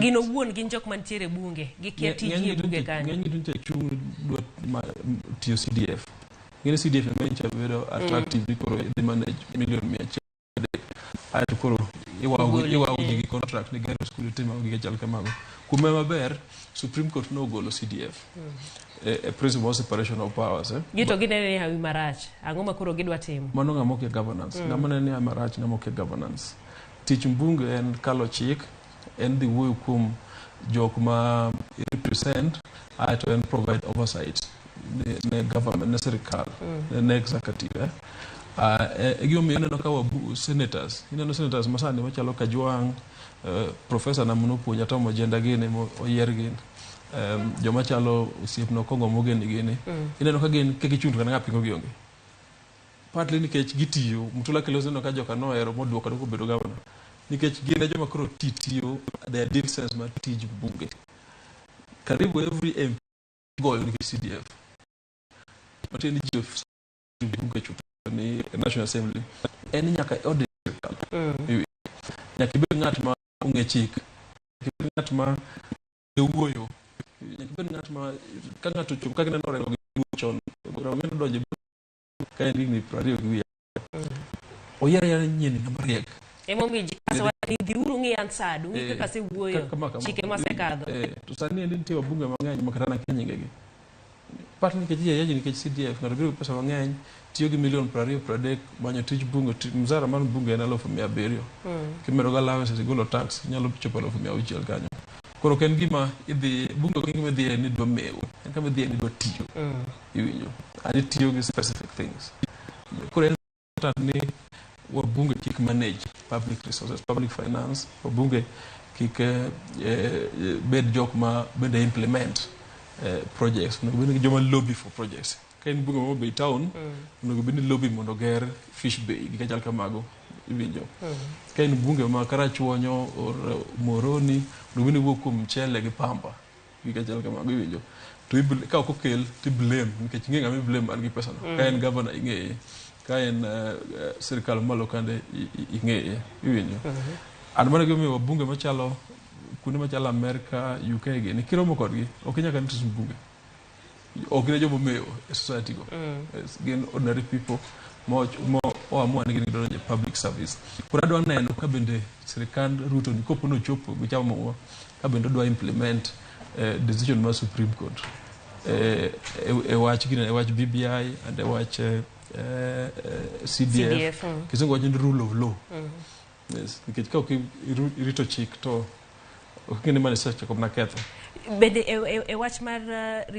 kata kawaweyo rito chike dhi nyime gi gik manosechako ne en jalup president owachi kanyo ne entiere telo gintiere koda projects ma bende kinde campaign gisigi we gik mane wasechako timo gik ma pod wadhi nyime wadwaro mondo wadhi nyime timo iparo ni obodhi nyime kodgi nikech ing'eni ka wuok to bo wuok niya magi gik ma tend Uhuru Kenyatta notimo ipano obodhi nyime kodgi koso mago gik mibowe ok ng'eni sirikal tiyo gi plan giketo plan to giketo budget ikete pesa nitiere projects moko manosechaki mosekete pesa say make yore moko kata make port ma Kisumu gini chande koro kida bedo jatelo maber mato koro governance kida bedo jatelo maber nitie projects ma kitieki to mano ok mori chako meki nikech Kenya ka bok wanyiene gima Ruto dhi timo malich kopo ne president Uhuru pok ochako to bende onge en mana change of approach ka gitimo dong koro nyaka o implement projects ma ne gise commit ka government ma ne gise keto their mid-term plan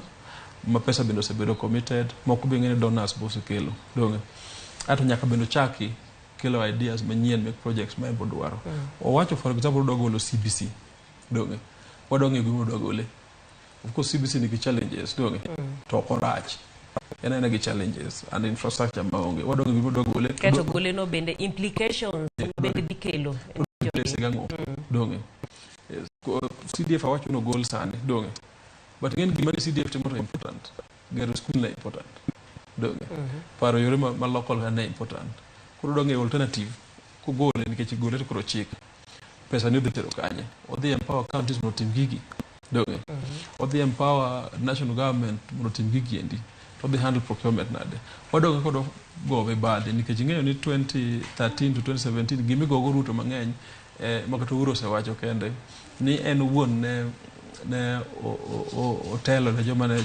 joma mibadhi mano kwal mang'eny Uhuru wacho no kwale mang'eny before handshake than bank handshake in fact apano wacho 2 billion per day dong odo anaka kodo nyine dwa dhawo gi mibadhi nikech sandi koro en president mabede en gino giwuoye kabisa kelo gi mibadhi yes and ngene kedo gi mibadhi to wachako ng'eni wachako kodi wachako gi jomoluori gi joma biro ndike sirikal kindiko joma wang'eyo ni joge mosebedo ka kwalo lo thurwa ka iwinjo kindiko joma wang'eyo ni joge mosebedo ka kwalo pesa gina devolve units thurwa ka of course wang'eni tugo dogi kichako riembo jok manyicho obalo kodi dogi nikech piny kata ng'eni ji tedwa tich ji tedwa chiemo koro kichako we jok moko oko ni ng'ato nicho support azimio gi chal kamano to wang'eni riambo mano be ema dhi bedo penji ne mokwongo kowacho no dwa riwo ji mondo koro ng'iya ni to joma noseyo gi odwa timo gi nade ng'eni nyaka ng'eni campaign opogore gi telo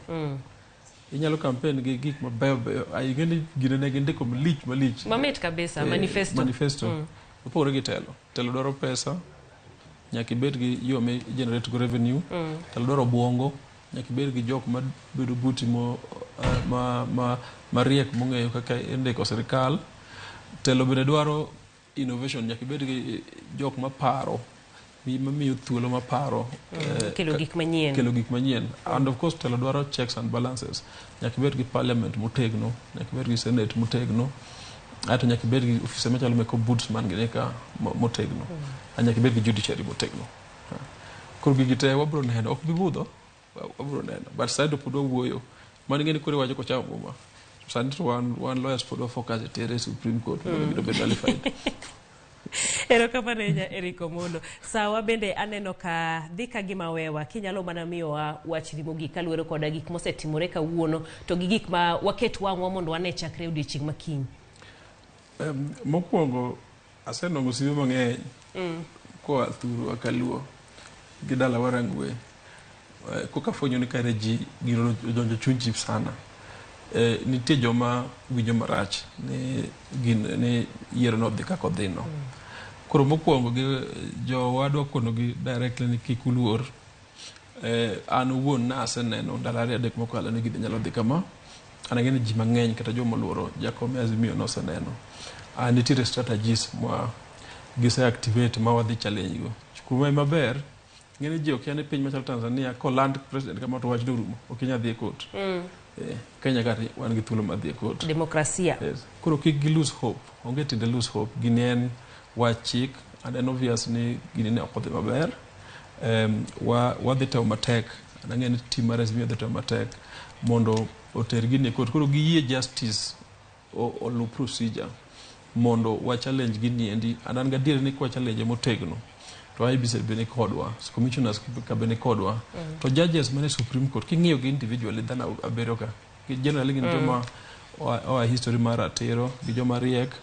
gi joma ok nyal keto Kenya mondo wang', an gi duto bende gi jok ma gi record motegno, ok adwa luongo nyingi kate. Koro an gadieri, an gi geno ni gini kotere court motego to biro dhi maber. Mogik, you know, wach katiba ni endi, weche katiba gi endi ol chik, nyaka approach ka in sober, iwinjo weche siasa gi endi, kik koro jowa kik bed gi mirima ahinya, iwinjo. Gihore mos, gihore mos, kik bed gi mirima ahinya, ng'e ni joma oluoro baba gi joma riek motegno madhi tiyo. Ae to kiny gidogo e tijegi, ng'eny gi wacho na orne gi mos. Manda bro wayo ka chigi luwa kendo da orne gi mos. But gima important ka endi en ni kata an owuon ok amor gima otimore. But an gadier ni wan bedo gi thuolo chakre kiny mondo wandik petition motegno and mondo wa defend koro kan kata defending baba and defending democracy mondo wanwang' thuolo mayudo ratiro. An ang'eyo ni Jakom Raila Amolo Odinga be chunye okwe. Koro gim jodala be chunye okwe. Emomiyo pok onene, pok owuoyo. Chunye okwe, osedhi through gini mang'eny. Jodala obere mokwe.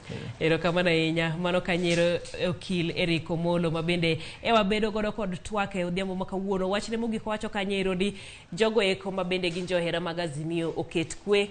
Chenro koro koka chako makare odiochieng' makiny, wacho ni tich koro owene jogo eko ma bende nigi lony e weche machalo koda mano. Abende wang' awe kendo atieke gi kanyo ero, awe kod kanyo ero, twak no ero, mano kanyiero mar William Samoei Ruto ma bende oyier odiochieng' ma kawuono kaka jatend piny, kuma bende nowuoyo kod jofwambo. An iluonga ni Jael Lieta.